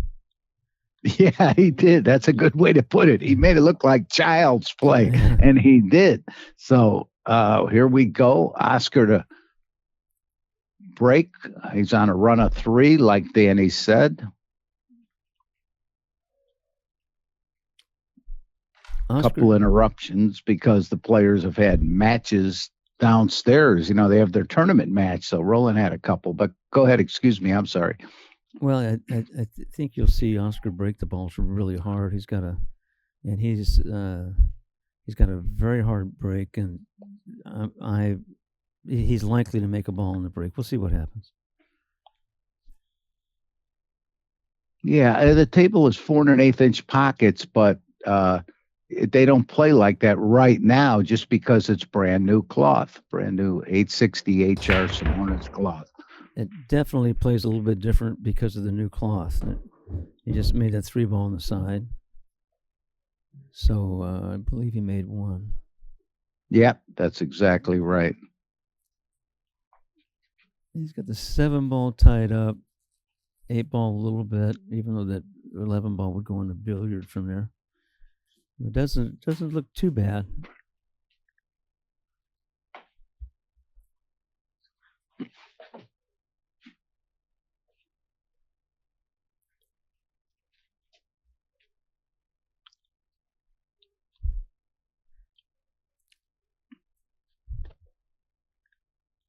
Well, he may break out the 7 right here. Yeah, that would be a smart move. Yeah, you just nudge it without getting hooked.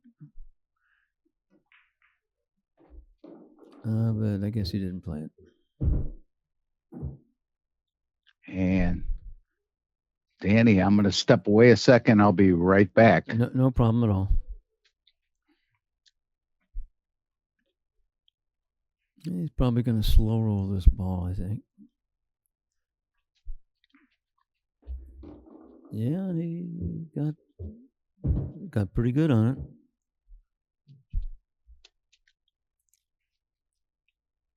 He made the 3, so the 4 would be after this, towards the opposite corner there. He's looking at the 4 right now.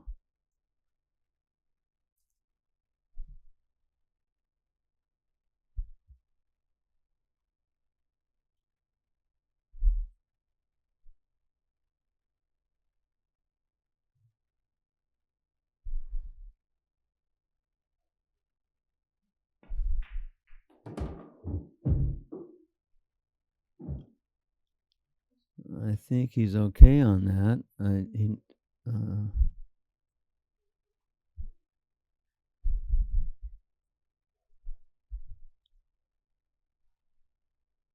He's playing a little slower than Roland tonight. I think he's got a good position here. Good shape on the 5.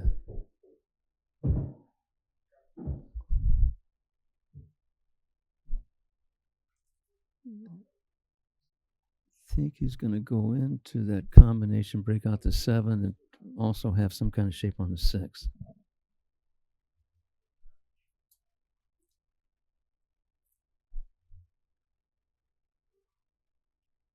See what happens here.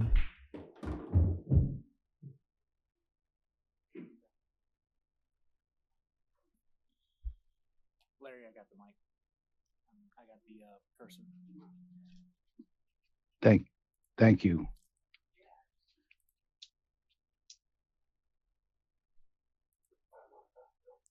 I guess the 7 goes in the corner, maybe, huh? Okay. Apparently.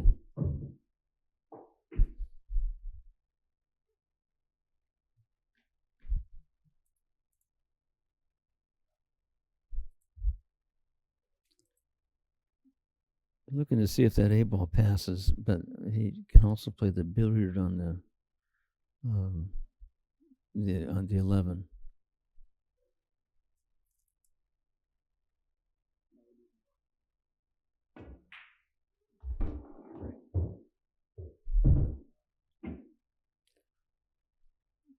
Yeah.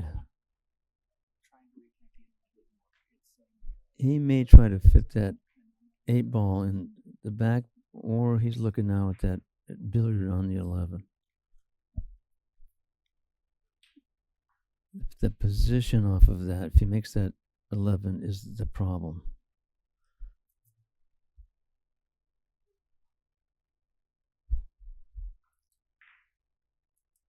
And he got a double kiss on the 8. And so he's a little bit stymied. He may have to shoot a bank in the side pocket. Of course.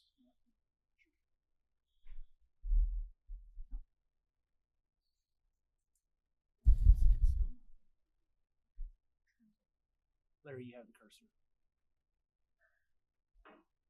Excuse me?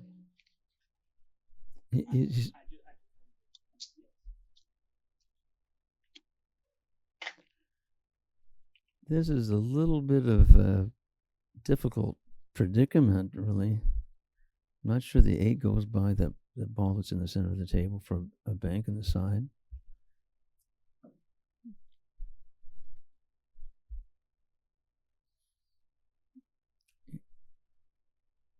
So he is contemplating exactly what to do.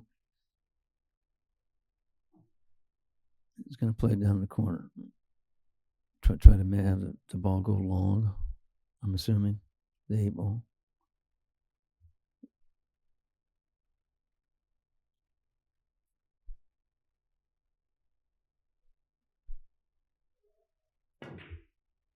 Back cut it.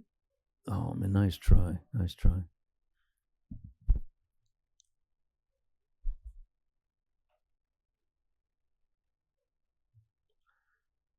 And now, let's see. We have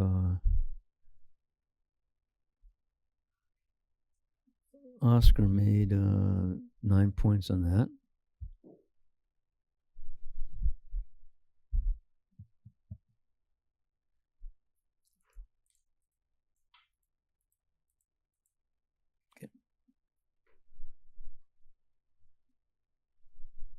So this is kind of a connect the dots, 6 balls left on the table, and just has to maintain his concentration here.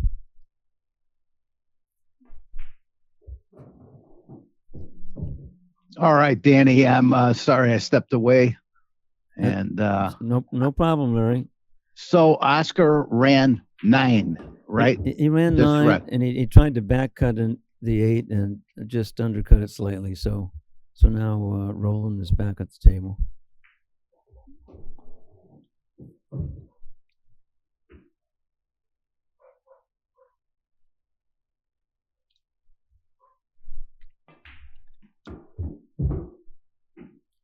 Uh-oh. Well, Well, he got fortunate, right? he got a jelly roll. Yeah, exactly. Yeah. All right. Roland Garcia is going to go to 102. And Oscar Dominguez is going to go to 63. All right. I'm Larry Schwartz, Pool Action TV, special guest Danny K. We're introducing Danny's new game, Kball. New to us, not as new to Danny. 20 years ago, he came out with this. Right, Danny? Yeah, it's been about 20 years. And we had a couple of tournaments I called it rotation continuous back then, a little bit like 14-1 continuous. But the recession hit in 2008, and I went through a divorce, and I just kind of left the game idle. And then 3 years ago, I sold my business, and I decided I was going to start promoting it again. And so it's become a big part of what I really want to do, because I think that it can. I think it's a good game, and I think people are going to like it. No question about it, Danny. And I think they are liking it. And I think it's just going to be a matter of getting used to it, right? And knowing exactly what they're watching. And it's pretty straightforward. Yeah. And he hit the balls hard that time. Look at the balls fly around the table. I made, I think, 2 balls. Let's see, 5. Yeah, That's exactly right. Made 2. 2 balls. And, he's got a pretty wide open table. I mean, there's really not much there of any problem. Especially at his caliber of play. Always starting with ball in hand, whether your opponent missed, you have ball in hand, or if you go to the table and make a ball on the break, you start with ball in hand. So yes, yeah. Every time you come to the table, it's with ball in hand, and it's an all offensive game. That's a good way to put it. Every time you come to the table, you have ball in hand. Yeah, and in some ways, playing at a lower level, like people that may only run 3 balls, at least they have ball in hand and they can make 3 balls and they get 3 points. It's a little bit reinforcement in a way. Instead of playing 9 ball and you have to make the 9 to win the game, at least you get something for your effort. How about lesser players playing with lesser balls, maybe playing it with 9 ball? Yeah, well, I have that game as well. Anybody who plays less than like a 600 Fargo can play with just 10 balls or 9 balls and play to a lower point total, maybe play to 50 points. Or I still have to work on that some, but there certainly is a way to handicap it that way.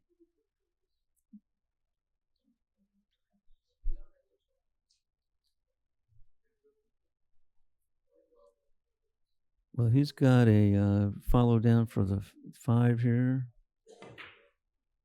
And he's trying to get up a little bit to give himself an angle, but he got a little straight there. I think he's going to be okay. I think he can follow with some high right English. He might have and get perfect. He might have even planned that.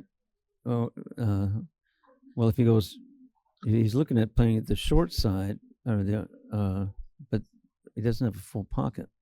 So I think he's probably going to go long on the other side of the 14.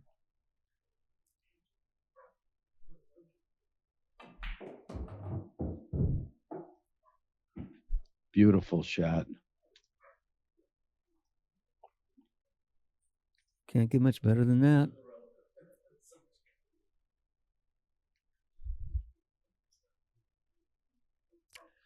He played a match, between, I think the match took like 40 minutes and he won his match. He was back in no time.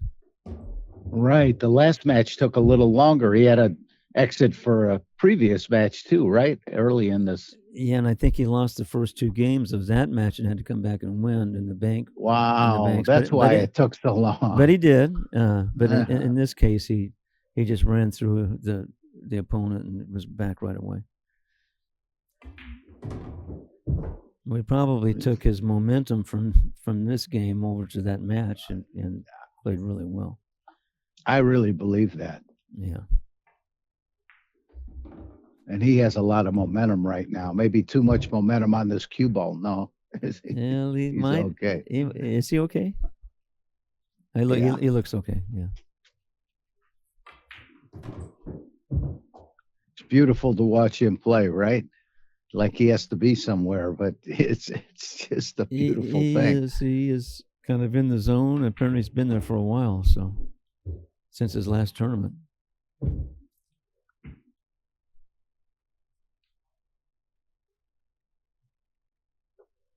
Anybody the prize money in this? Danny K putting up 5,000 for the players. The first will be 3,000, and second place will be 2,000. So yeah, I could have made it 4,001, but I had a feeling they would try to make some kind of a cut themselves if I did that. You know, I want it to be fair, and I want them to play their best, and they are. And so pool has done a lot for me. I've made quite a bit of money, a lot of friends, and it's given me a very full life. And so I'm giving a little bit back now. So that's pretty nice. That's how I feel I'm doing. While I'm active with different things with pool. I teach a class at Northwestern University, and just different things I do. It's really because I've spent my whole life, 56 years in the pool world. Yeah, I know what you mean. Yeah.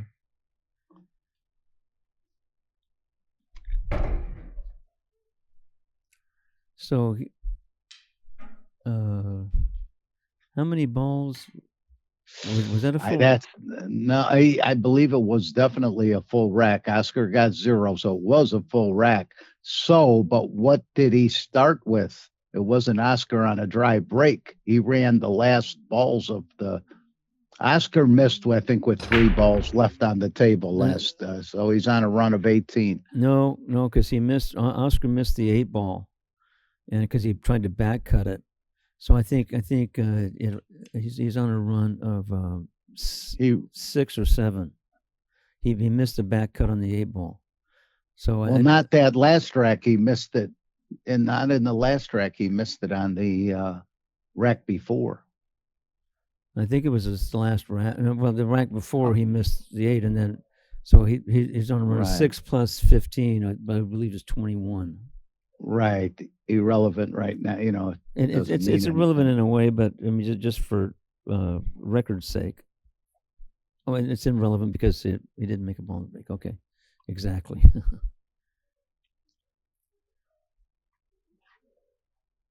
Well, what's he do? That 2-8 combination. Danny, is that going to be it? A few combinations. So. No, I think he's got to do that, and he's got to slow roll it just to keep his position.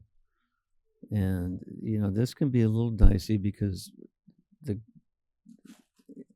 may have to hit it soft enough. The cue ball's going to roll a little bit forward. And he did. But he did. Perfect. He got it. A little cut, but he got it.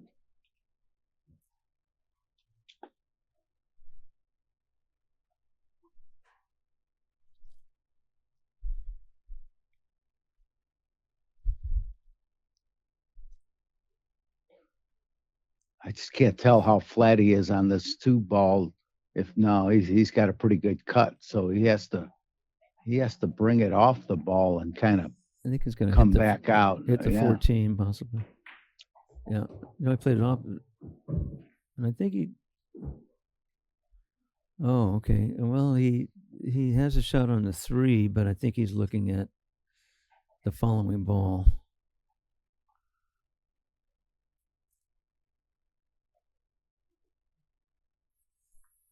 I don't think he's so bad. I mean, the 4 is out there. Okay, okay.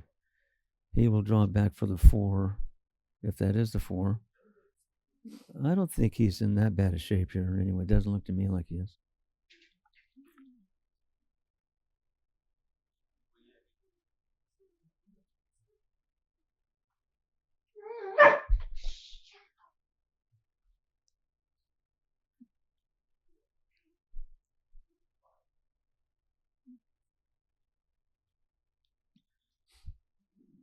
Okay. Here we go.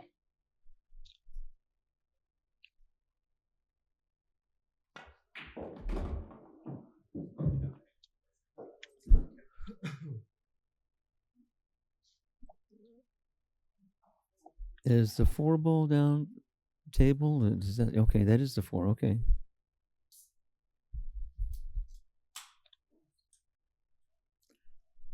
That's the 7. Okay. Okay.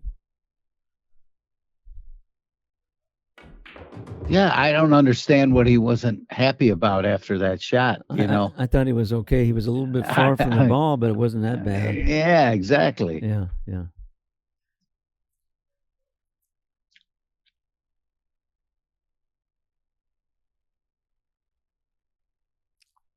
This could be a little dicey here.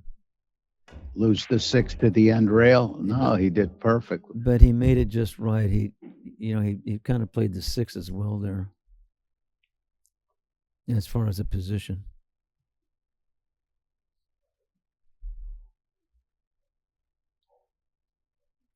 So he has that 6-9, 9-10. I mean, and looks like that's a possibility in the side pocket as a combination. But my guess is he would like to either break it out or get on the right side of the 9. Yeah, seems like it's aiming into the above the side. Yeah, unless he could get a little throw on it.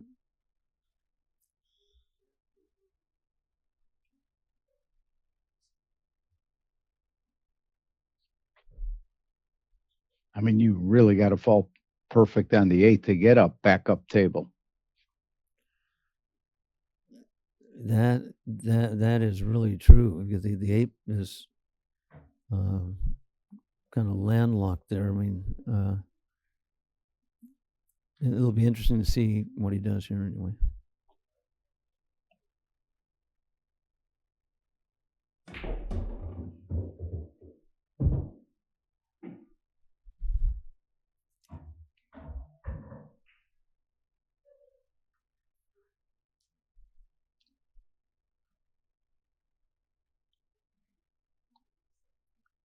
It does pose a problem, but there is some way to do it.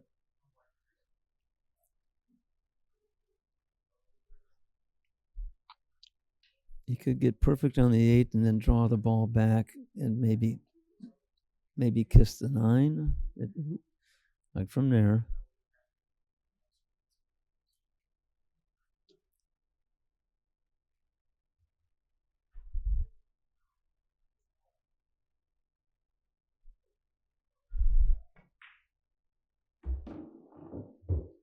Needs to go. I think he got enough, especially if the 9 can go clean. I don't know if the 9. Well, maybe it can go clean, but I thought he wanted to get a little further than that. Oh yeah, okay. Well, maybe it goes.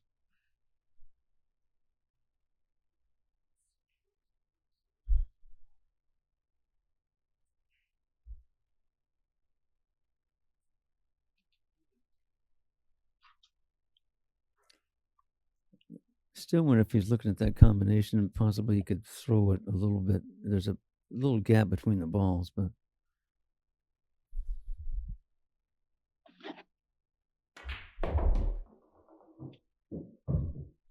yeah, he got through those. Nicely done right there. I think he's going to try to throw that 10 a little bit to his left. Yeah, I mean, with the little space, you can still do that.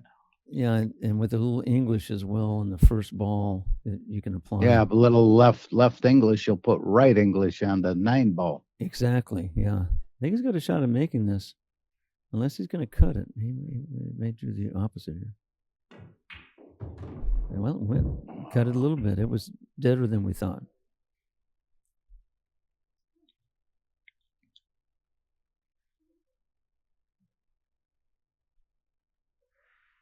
Well, he's got a good opportunity here to catch up. All right, Oscar had a dry break. I mean, Roland had the dry break. Roland had a dry break, right. So this can get him 15 balls should he run them all. Yes. He didn't. He came up short on that. His angle was not great, but he could still get out.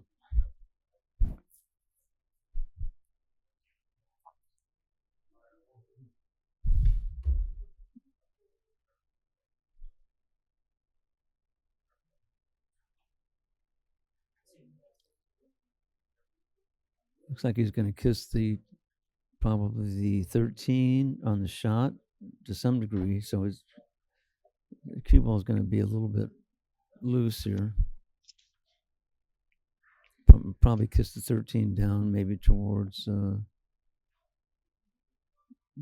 not sure exactly what's going to happen here. We'll see.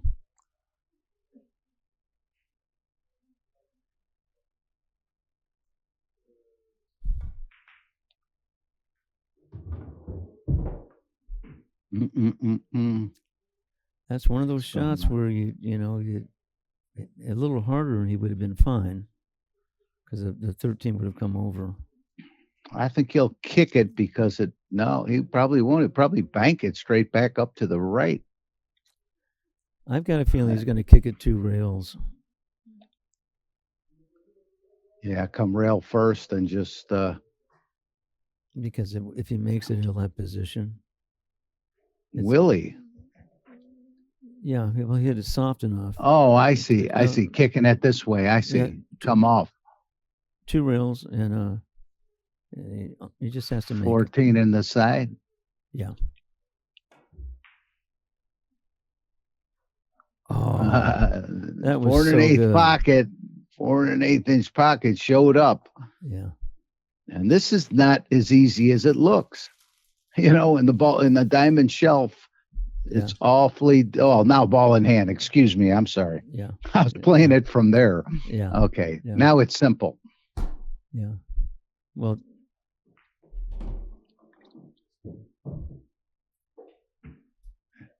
He wanted to be up a little higher, that's for sure. Yeah, but this is just 3 rails around. Unless he draws it. I went 3 rails.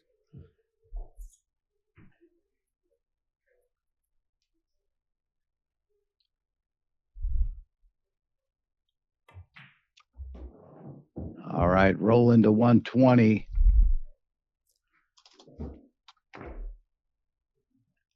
And Oscar's going to go to 75. So we basically have a 3-rack difference right now. Well, Oscar hit that ball awfully well, just didn't make it. Yeah. Well, you can see how small the pockets are, and the longer they play on this table, it's just going to get tighter as well. This is pretty impressive, Danny, that they've played this many racks, and a scratch means you would lose a point, so you wouldn't be on, in line with the score. It has to go 15 into the score unless there's a scratch. And there's been no scratch in all these racks. And they've not missed a ball, as far as having to hit a ball. So, yeah, that's right.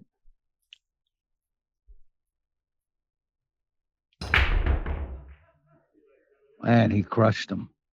And I don't think he's going to get rewarded for it. Not on this rack, no. Well, so Oscar's still in this, if he needs to put a run together.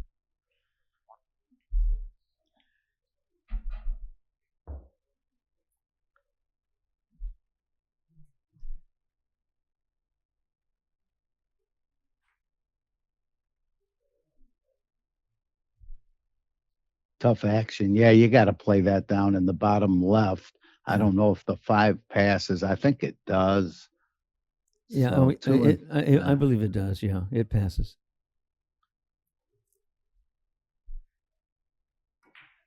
This is really a pretty good opportunity for Oscar, I believe. Unless he does something like this. He just rolled a little far. Might go.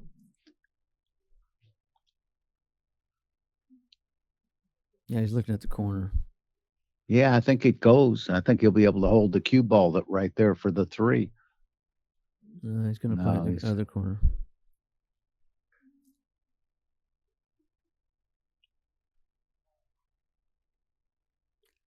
It's one thing about new cloth. Sometimes it doesn't go that extra few inches because the cloth will kind of hold the cue ball up there on the rail. Right, that little slide kind of makes it. That slide, yeah, exactly.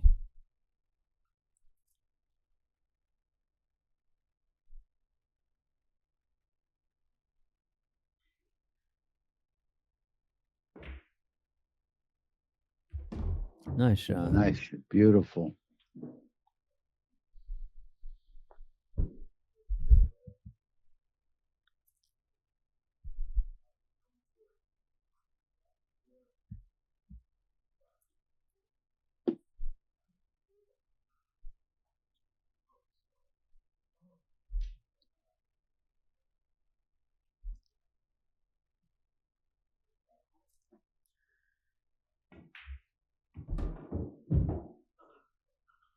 It's a little far on that, maybe, because I know he wanted to kind of just draw that up there, but he might just be able to go over the rail.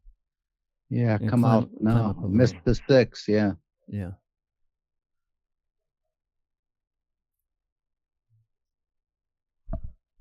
He's also elevated, so that doesn't make it any easier. Definitely makes it tougher. Nice shot.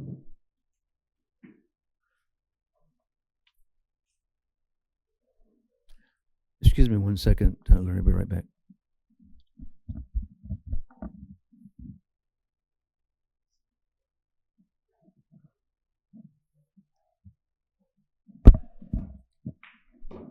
Okay, I'm back. All right. It looks like He's going to like it. he got it in the corner.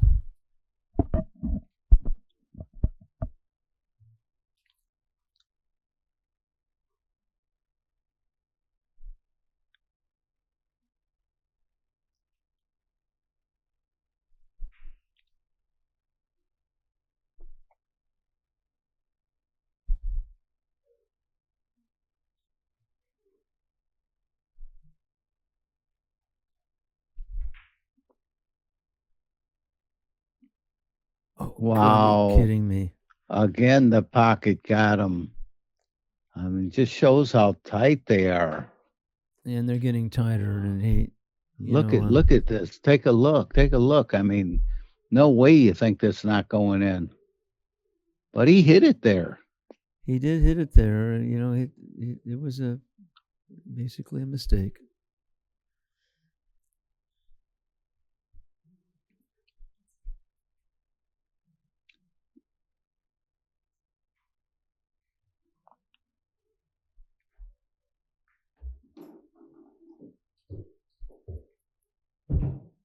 This could get tricky here. You got to miss the 13.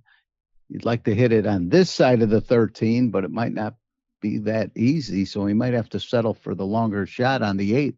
Yeah, unless he goes 2 rails back and forth for position on the 8, but I think he's going to drag down here. No, he is going 2 rails. Yeah. Nicely done. So,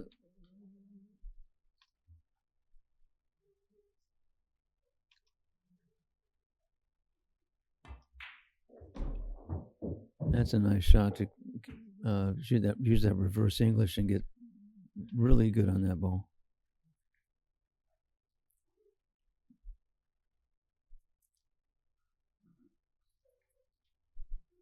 Looking to see if the 11 goes, if he comes up and back on the 10. But he's got so perfect that I think he could come above the 11, right?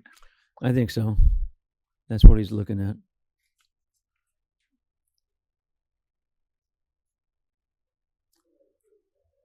Might have a little bit of it has quite a bit of angle on the 10, but maybe you can still get up there. I think he can.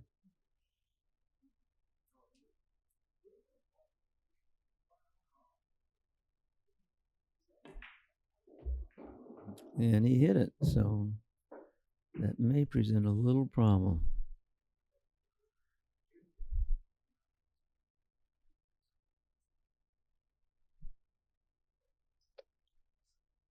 It's kind of on the 50-yard line there. Yeah, whether to play it side or corner. And neither is a great choice, it looks to me like, anyway.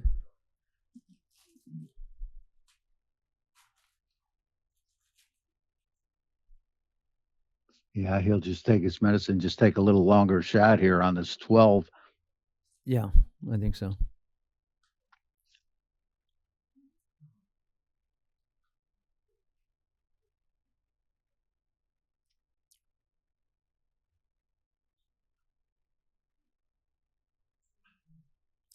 he really doesn't know exactly what to do. I mean, it's none of the choices are all that great. It looks to me like.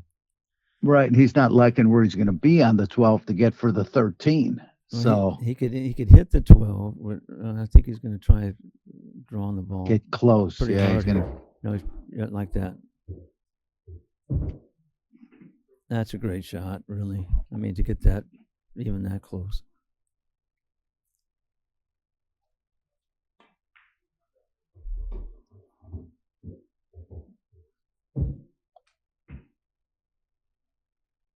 Okay, so he has 4.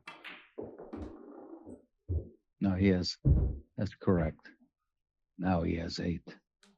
Yeah.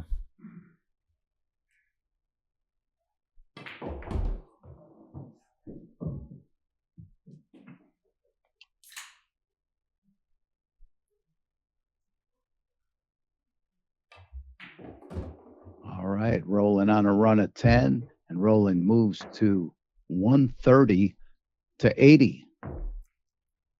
Okay, so we have a 50 ball difference here.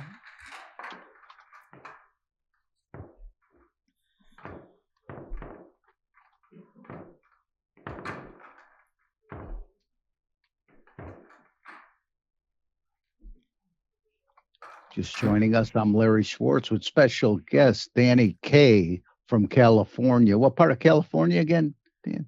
Orange County. Yep.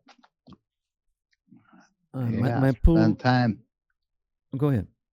No, I spent a lot of time there, around the pool back in the 70s when Keith was first coming up and at Bellflower and stuff. Oh, Bellflower. Before that, we had the Billiard Palace in Bellflower.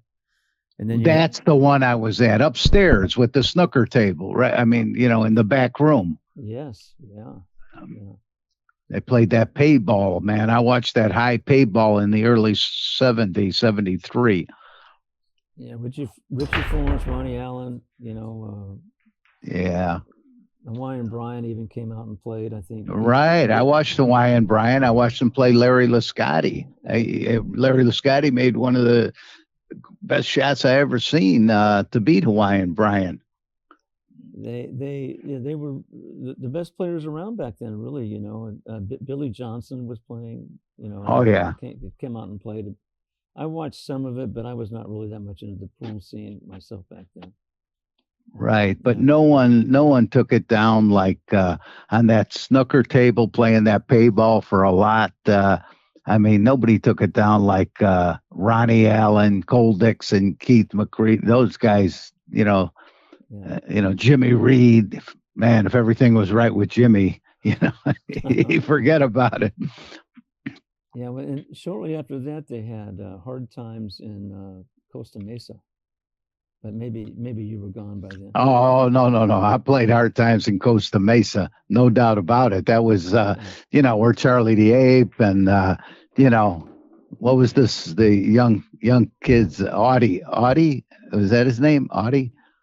Audie Wallace was Bob Wallace's son. And Bob. Right. Bob was the owner. Yeah. He was the owner. And you had Doc White, who played out of there, and oh yeah, I remember Doc, Smiling Doc, yeah. Yeah, and Charlie the Ape was kind of a scary character. I played him in one pocket and won a couple of games, and I didn't think I was going to get out of there alive, But anyway, that was part of the culture back then. I was going to school typically, and. But I would stay up till midnight shooting pool. I'll give you a name. You remember Joe Schmuck? I don't think so. Oh man, Baseball Joe. Yeah, he was a character. Yeah. And all those guys around that time remember Joe. Yeah. Handicapping horses and the baseball, and always had his handicap forms with him, and Yeah, I don't remember everybody from that time period, but the few of the people I played here and there. So what I was. Wow, yeah, these pockets, man. They not a lot of forgiveness. All right, that was a run at 19. That was a straight in shot. Yeah, look what he had. Look what he had here. I mean, it wasn't an easy shot, but you got to hit it pure. You got to hit it dead center. And yeah, there's no give in the pockets, and it's going to get worse.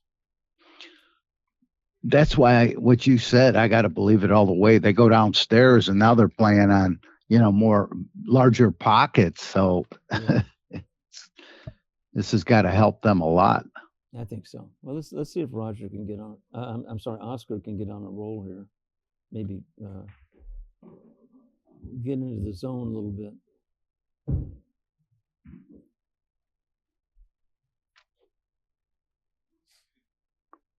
I never, when I was in that, just bringing up that hard times in Costa Mesa, I'll tell you what, when I walked in and I had like 10-year-old kids asking me for the 5 ball. I never heard of the 5 that much. I gave the 8 ball 7-8, or I took but never the 5. And that was all from Keith McCready. Was spoiling everyone. Yeah. I played him, I think I was like 22, and a friend of mine played him and Robin. Her name was Robin Hansen. Yeah, Robin Hansen. Not Robin, not the Robin Bell. Oh, yes. No. Yeah. They played out of Westminster Billiards, and I played her and Keith, and Keith must have been 15. They were both about 15. And I think we broke even, but that was a long time ago.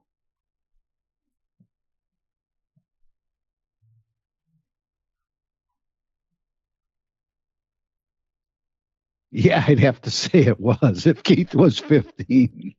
Yeah, it was wow.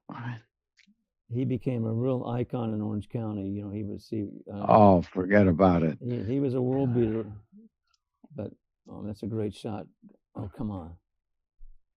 Well, he messed up the 8 ball, and he apologized for it, but he's going to have ball in hand to figure out how to get to the 8, and I don't think there's going to be a good way. I think he's going to have to bank the 8 cross corner. What do you think, Danny? By the way, he can theoretically give this shot back, okay, if he wants to. He wanted to have Oscar deal with that, but I think he's on a roll. He's playing well, meaning Roland. So he's likely to take the shot and see if he can either bust out the 8 or play the bank, like you're talking about. But he may just roll the. Let's see what he does here. Roll. Yeah.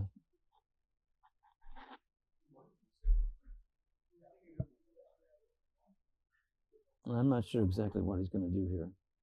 I mean, he could get really close to the 7 and then have the cue ball come down, actually break the 8 out. Yeah, he's not sure exactly what he's going to do either, Danny. He's looking at right there, like the cue ball, like trying to bring the ball down the rail.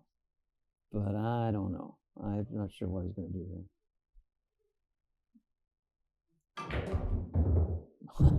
Oh, forget about it. Are you kidding? And it doesn't go cross-side. It was still a cute shot. All right. I think he figures he's far enough ahead he could showboat. Okay. All right. Here it is again. Look at this. Watch the dipsy-do on the cue ball. The dipsy-do happened a little too soon. Well, now if he lets Oscar back in the game, he may regret doing that.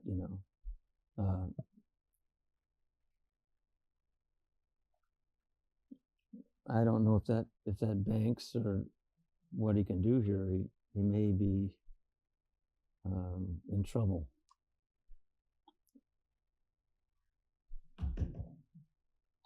He's going to play the 12 ball cross corner, I believe, if that is a 12. And he's going to hit this ball really hard. It's a hell of a shot. Wow, are you kidding? And he got shape. Wow, that one here we'll take another look at. Okay. But he hit it hard to shorten the angle. Yeah, take another look at this shot right here. It's going a little bit long, but he hits it hard, shortens the angle, and right in the middle. Gets a little bit lucky on his position. Sometimes you get lucky when you make a good shot like that.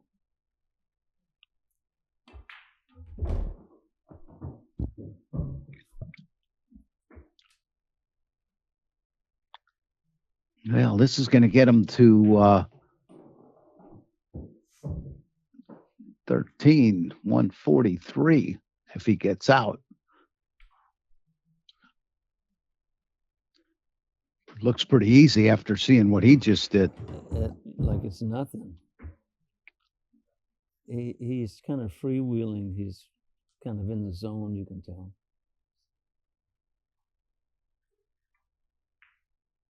Well, he was in the zone last week when he won that Music City Open, beat Lucas Francisco Werner 11-3 in the finals. Yeah, it's really fun to watch someone who's playing that well.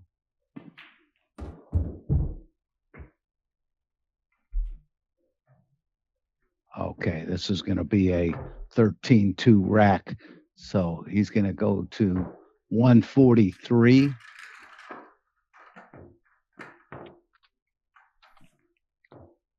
And Oscar's going to go to 82. Right. I personally believe that a 4.5-inch diamond table with a deep shelf should be, especially after the table is worn in some, should be sufficient to play this game on.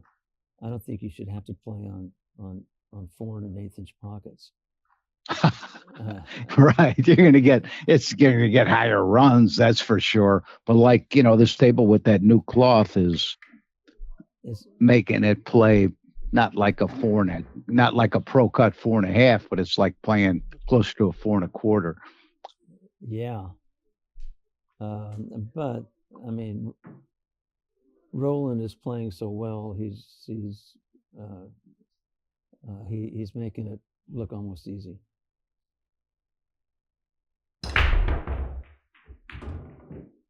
There's a ball down, and he's going to have an open shot on the 1. You got to go up and down from the 1 to the 2 to back up to the 3. I think it's a pretty open rack, really. Okay. Not that bad at all. I mistake. I think that's the 2 by the upper left. Okay, so he's got the 2. Yeah, it is very open. Very open. The 9 ball is a little bit of a something, but it's not. And he's on a run of 13. Yeah.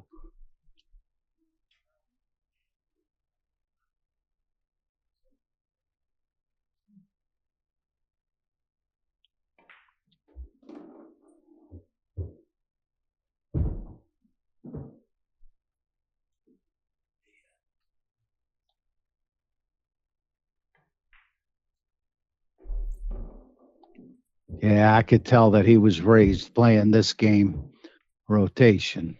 Yeah. Well,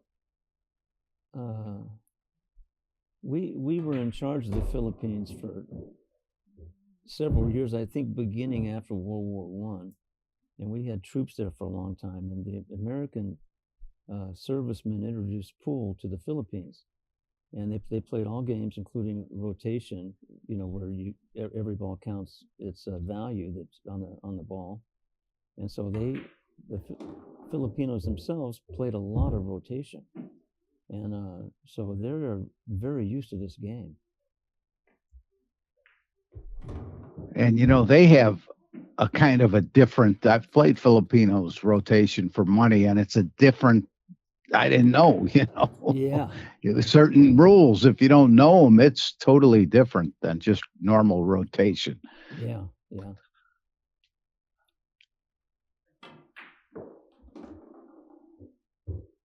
That ball must pass. I think it goes in the side.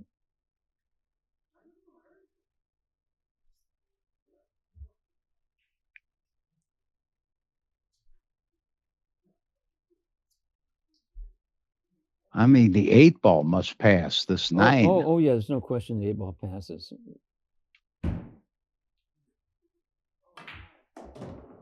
When he's going to the other side, look at this. Is that beautiful? What is that? Great looking shot.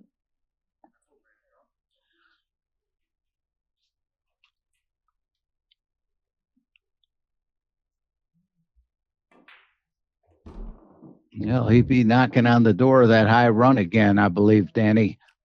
He could. This will put him at 28.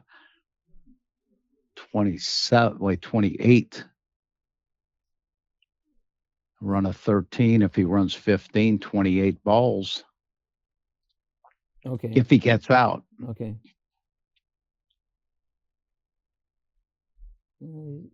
He looks to be in pretty good shape here. He's got a little bit of an angle in the 10, so he's not going to get the best maybe on the 11.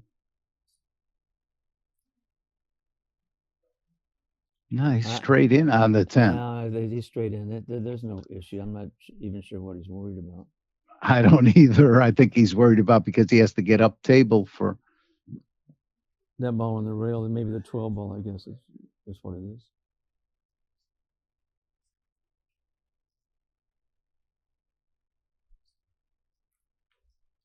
Yeah, he has to go from the 11 to the ball up in the upper rail right here. So he's going to do a little zigzagging. Okay. Oof. Well, that's going to stop him. Yeah. It might stop him. It doesn't have to. He's been playing banks downstairs. He even played 2 matches since he's been up here. Okay. It looks like he's going to bank this back to the cross corner.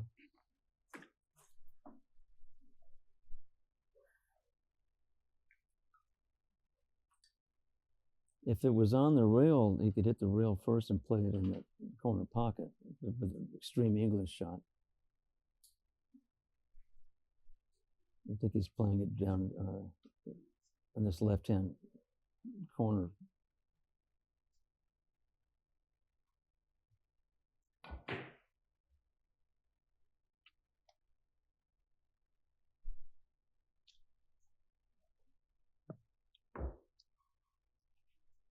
Well, Roscoe runs these.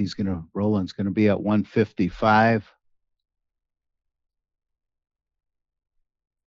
And Oscar will have 85. Yeah.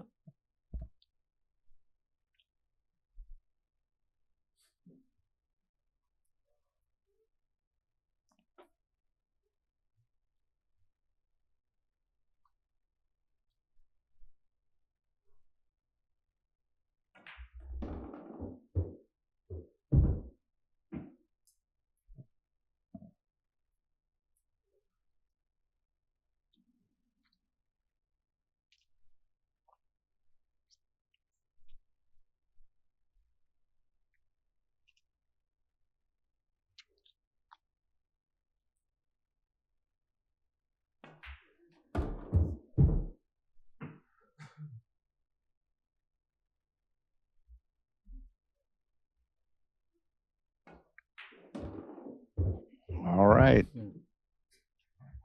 Oscar needs to get something going. He needs to kind of get on a roll, maybe get into the zone. I know he's capable of running 45 or 50 points here. Now, how long ago was it he played the match that you had? That's probably been 2007, so 18 years ago. He played Max Everly, or he played Everly in the final, but he couldn't make a ball in the break. But I think Everly had the high run in that tournament, was only 30. But people were having a hard time making a ball in the break, so that that's why the break is so important to hit the balls hard. Now, Oscar's got a really good break.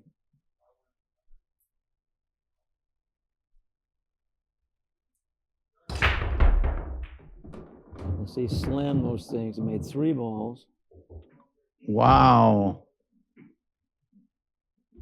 And everything took their place. I say he gets out this one. I think he made 4 balls. 3, 8. Yeah, he made 4 balls in that break. So now he's playing 11 ball. Yeah, and the one, two's right there. The 3 ball. It doesn't look like that difficult of a rack, really. I mean, as far as this game goes, especially with 4 balls gone.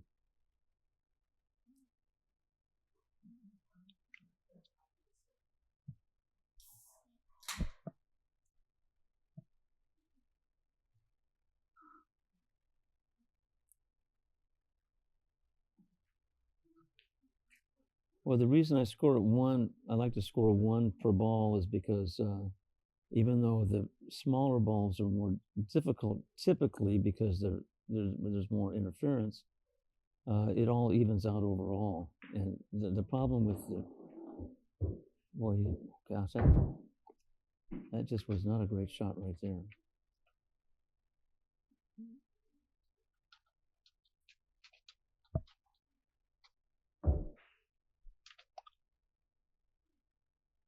In the American rotation game, where each ball counts its value, obviously the easier balls to pocket are the higher balls, and they count more.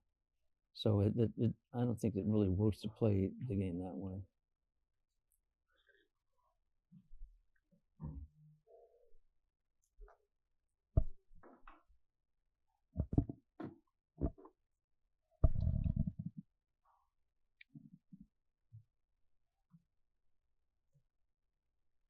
And he can still get out here.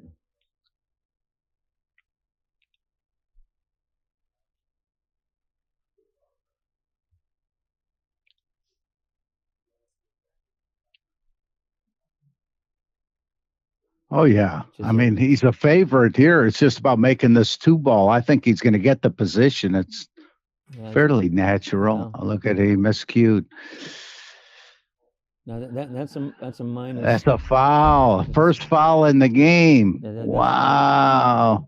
That's a minus -1. So and you take that off. Yeah, you did take that off the running score. Yeah, I've been the straight pool has me familiar with the scorekeeping. It's the same as straight pool. Exactly. Yeah.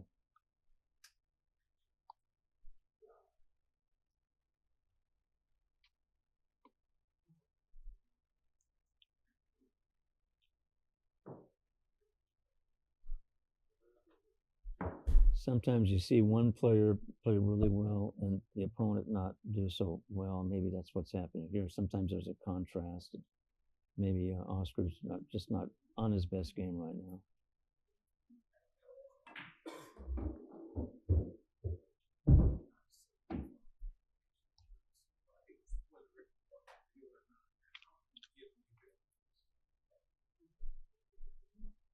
Excellent game, Danny. Thank you. I'm really happy you introduced this, live like this, and where, many viewers can see it, get familiar with it. Well, I plan on having a few more matches here, so I've actually been wanting to do this for a couple of years.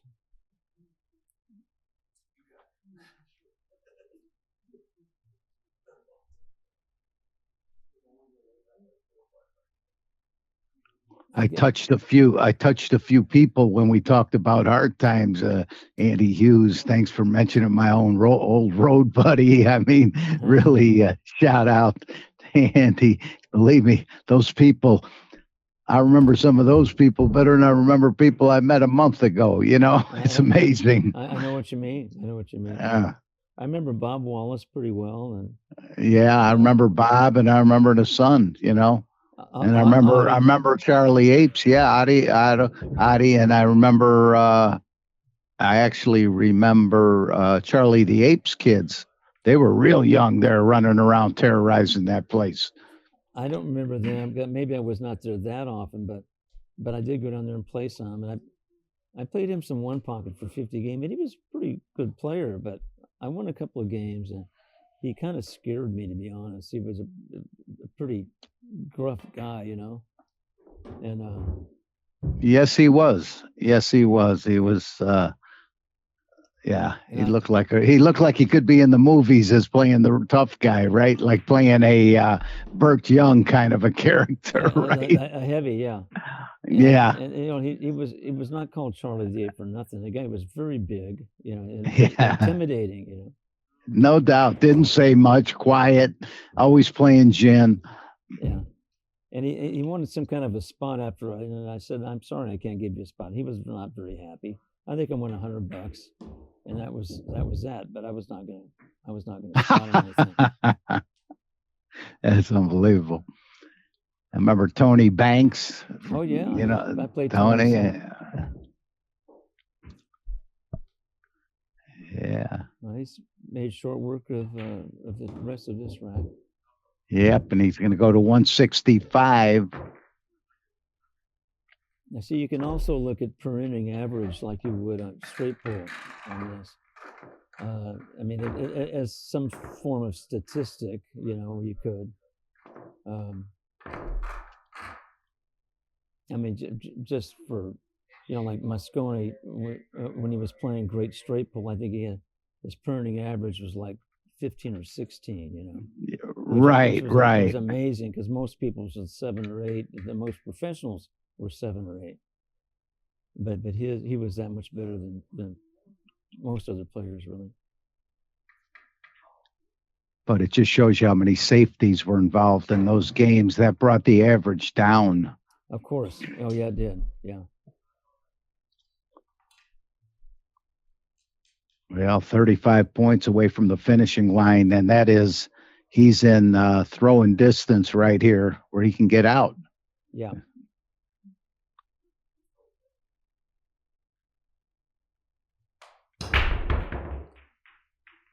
He's on a run of 10. Made a ball. Yep. 2 balls open, 3 balls open, 5 ball goes in the side, 8 ball funny. Yeah, 8 ball and whatever that ball is, a 14 or whatever. He can billiard that in though. Right. He's looking at that right now.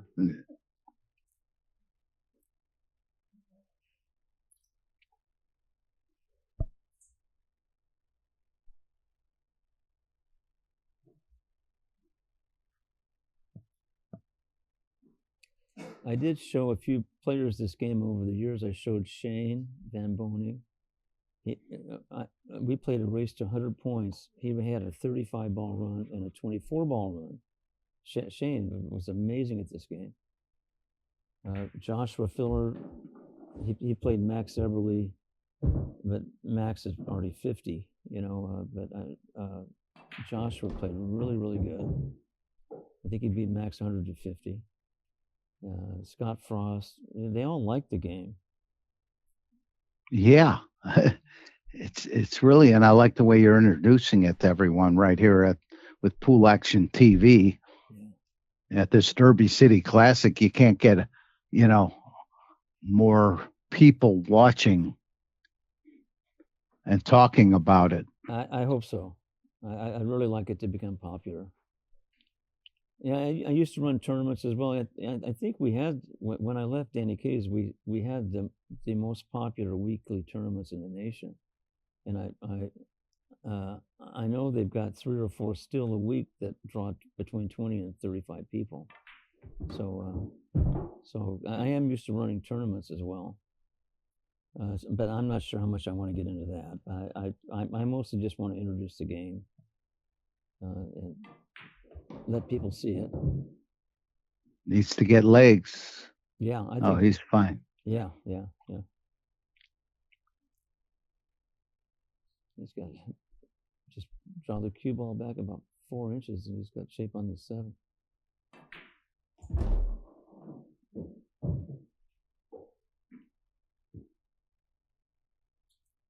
Well, he went a little long so he could come down maybe for that billiard.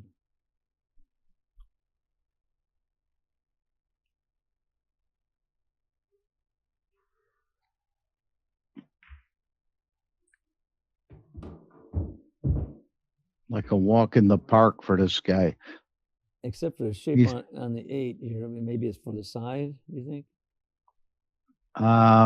Yeah, he's going to hit it softly to get it for the side, because for the corner, I think he'd be too steep because how much he has to cut it to play it in the bottom right corner.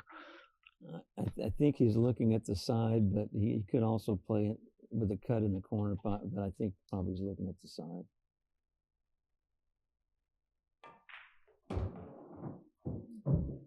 He's going to get it for the corner, bottom right, a steep cut, but he's not going to. It's too tough. It's tough action right here. Yeah. I don't think he's got much here unless he could twirl it and make it in the corner, but I don't think he can get around the table. Cross corner. He could possibly do a cross corner with a lot of spin. Put the spin on the 8-ball so it widens the angle. Or he's also looking at possibly 2 rails in the side. Yeah, okay, that's what he's looking at. That's what he's doing. Yeah. Good call, Danny. He's got to use quite a bit of right English to change the angle and not hit it too hard because it'll flatten out too much. That's what he did. Look at this. Oh my God, what a shot. Forget about it. You think he's in the zone? Yeah. you think he might be? You think he might be in the zone? You've been there before. I've been there before. Yeah, it's a great feeling. You feel like you can do almost anything. Whatever you think of, it happens, and all positive. Like Jimmy Reed's,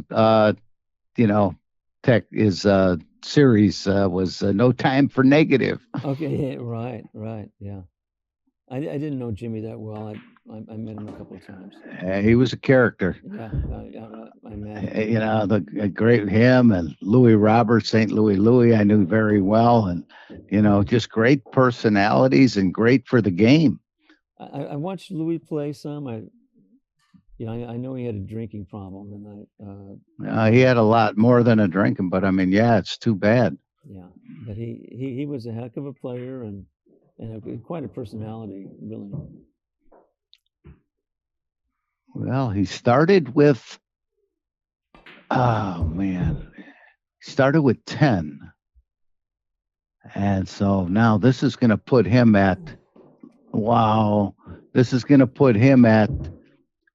25. 180. Yeah. I said he's in striking difference. Yeah. At distance, yeah. Yeah, he is.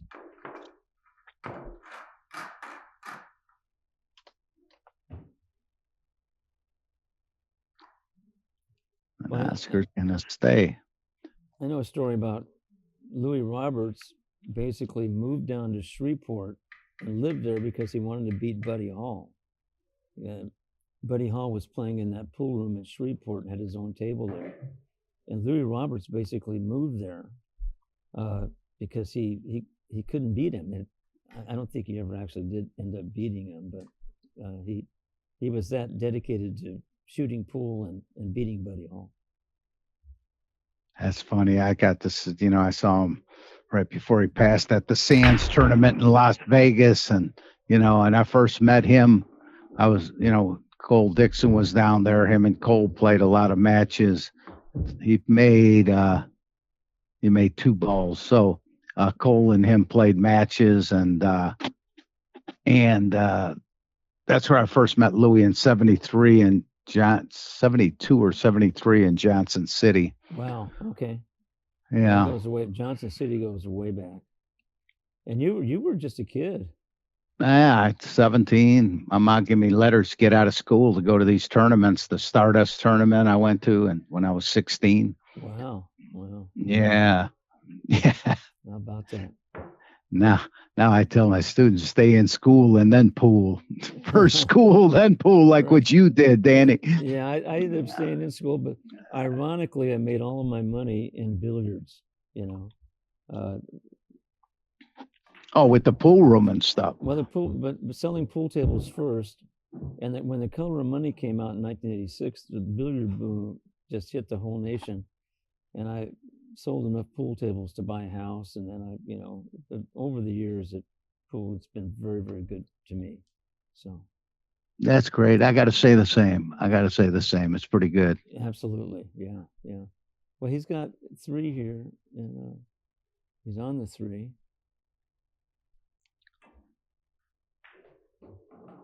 And look at that pinpoint position, just rolled right between those balls.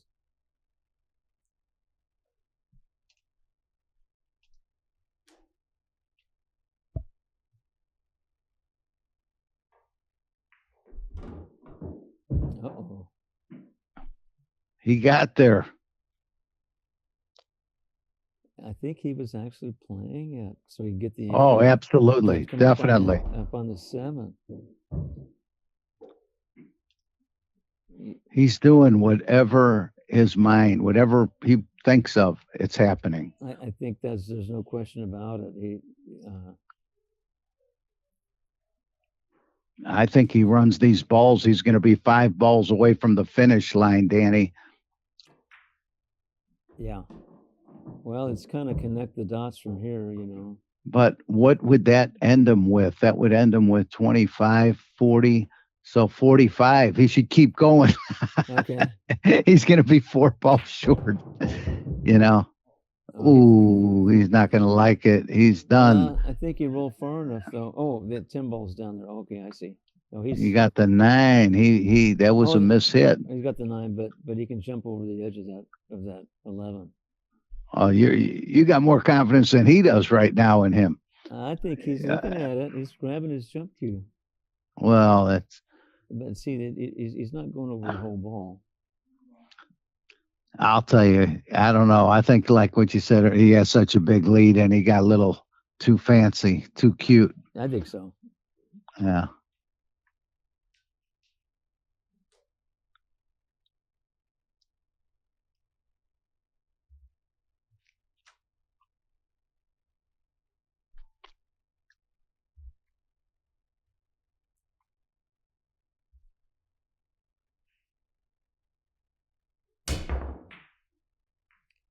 Miscue.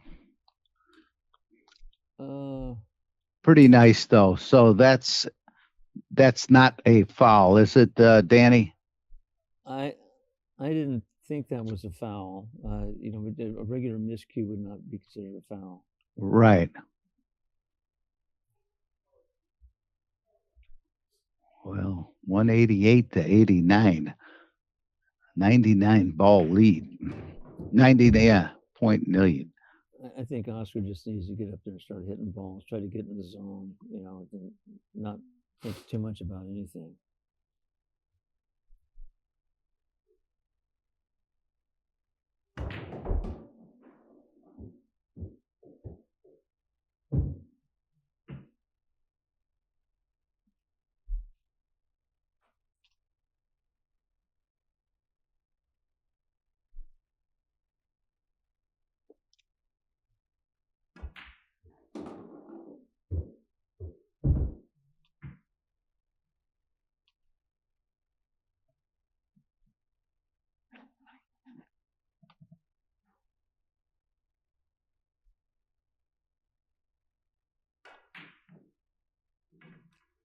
Wow. Yeah. I know he just wants to probably forfeit. Yeah. You know, it's got to be very discouraging. He's just not in this game, you know. But then again, you know, you got to give hats off to Roland because he is on his game and he's killing it. Well, he's playing really good in through here, and you know, well, keep it going while you can, you know.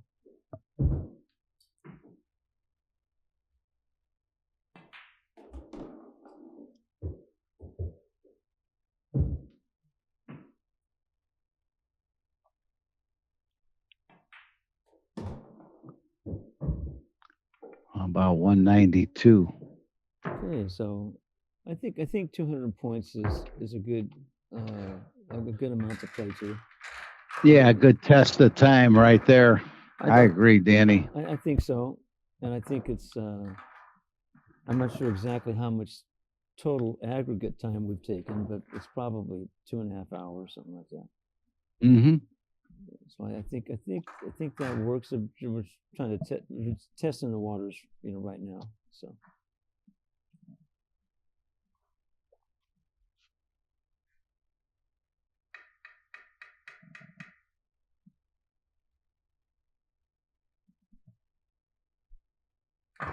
I don't know, unless a shorter race would put more pressure on the players, and it would be, I don't know. Well, I would not mind in a tournament to play like the best 2 out of 3 sets. Okay, maybe a race to 100, the best 2 out of 3 sets, and then when you lose, single elimination, you can go home. Instead of double elimination, where you go into the losers bracket and then you stay at the hotel for a couple more days, I'm not a huge fan of a double elimination tournament because the way the losers bracket, you play more matches. The hotel loves it because you stay an extra day or two. And no doubt about it. I much prefer to play the 2 out of 3 matches. That way, you stay one night, you go home the next day, and you save money on the hotel. You don't get caught up in gambling when you don't necessarily have to. I'll tell you that 5-ball might save Oscar. It might get Oscar another shot unless he can make something happen on this 5-ball. Yeah. He might be able to bank that past the 15 if he gets down in ways there.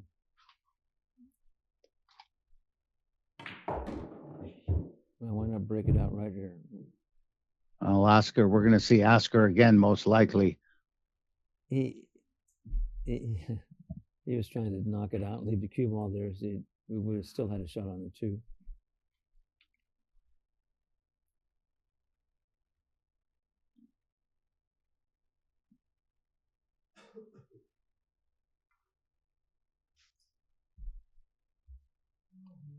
What does he have here?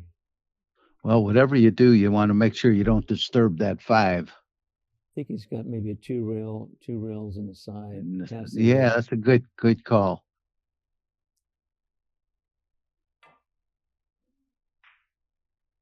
Yeah. That was a really tough shot. So now, how does he open up the 5? Now the bank is closed if it goes. But he shoots the 2 into the 8. And, right. Oh, okay. That's good. That's good. That opens that up. Yeah. But I don't think the bank goes, or I think Roland wouldn't have messed trying to break it open. Well, he's just kind of showing off now because he figures he's on a roll. He's basically got the match in the bag. I don't know. But he's going to knock out the 15 right here, I think.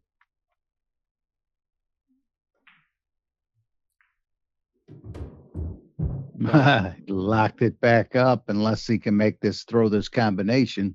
I think he can make the combo.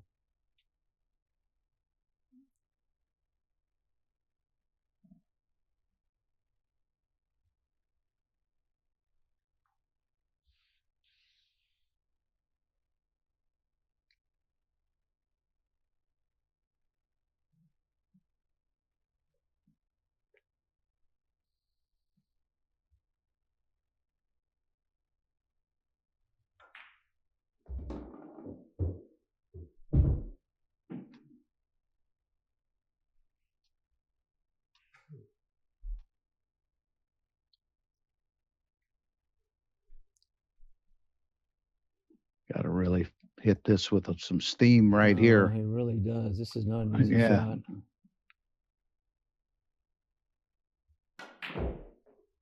Nice shot. Unless he gets behind this. Oh, man. Yeah, don't come easy, right? They break out the jump cue and. Yeah, he's a favorite as long as he's not getting over the third. Doesn't have to get over that third. He's a huge favorite of it. Yeah, it looks like it's wired. Except if he hits the 5-ball on the left side as we see it and jumps the cue ball off the table. But I think maybe if he hits it dead center, he'll make it. Well, maybe he's even cutting it some. Okay. All right, nice shot. Oh, And he got robbed. Oh. He got robbed. Yeah. Okay. It was really nice. Here's the jump. Look at this. But look at the cue ball. Just went forward. Yeah. And got behind. Yeah. Well, you can't control everything. No. There's too much to ask to actually control the cue ball on that shot.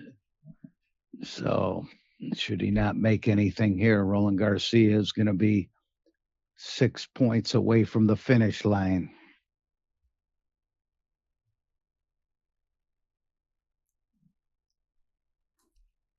But one thing about this game, the more players play it, the more they'll become proficient at difficult shots like this. Even, I mean, it doesn't favor to make this, but you won't be trying to kick safe. You'll be trying to kick to make it. All right, ball in hand now for Roland Garcia to make 6 balls. Trying to close this out, trying to see what they are. It looks pretty easy, especially with that 8 there, from the 7 to the 8 to the 9. The combination, these two, the combination, and the 8 and 9. 5 and 6.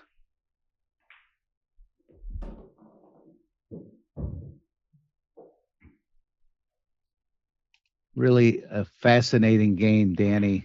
And, thank you. I hope to work with you some more on some other matches here. I'm sure we will. We just have to figure out a way to do it so that the players don't have to, they may have to go in and out some, but we'll deal with it.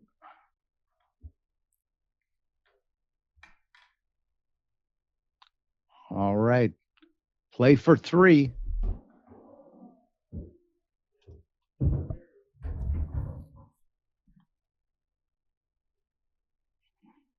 Play for 2.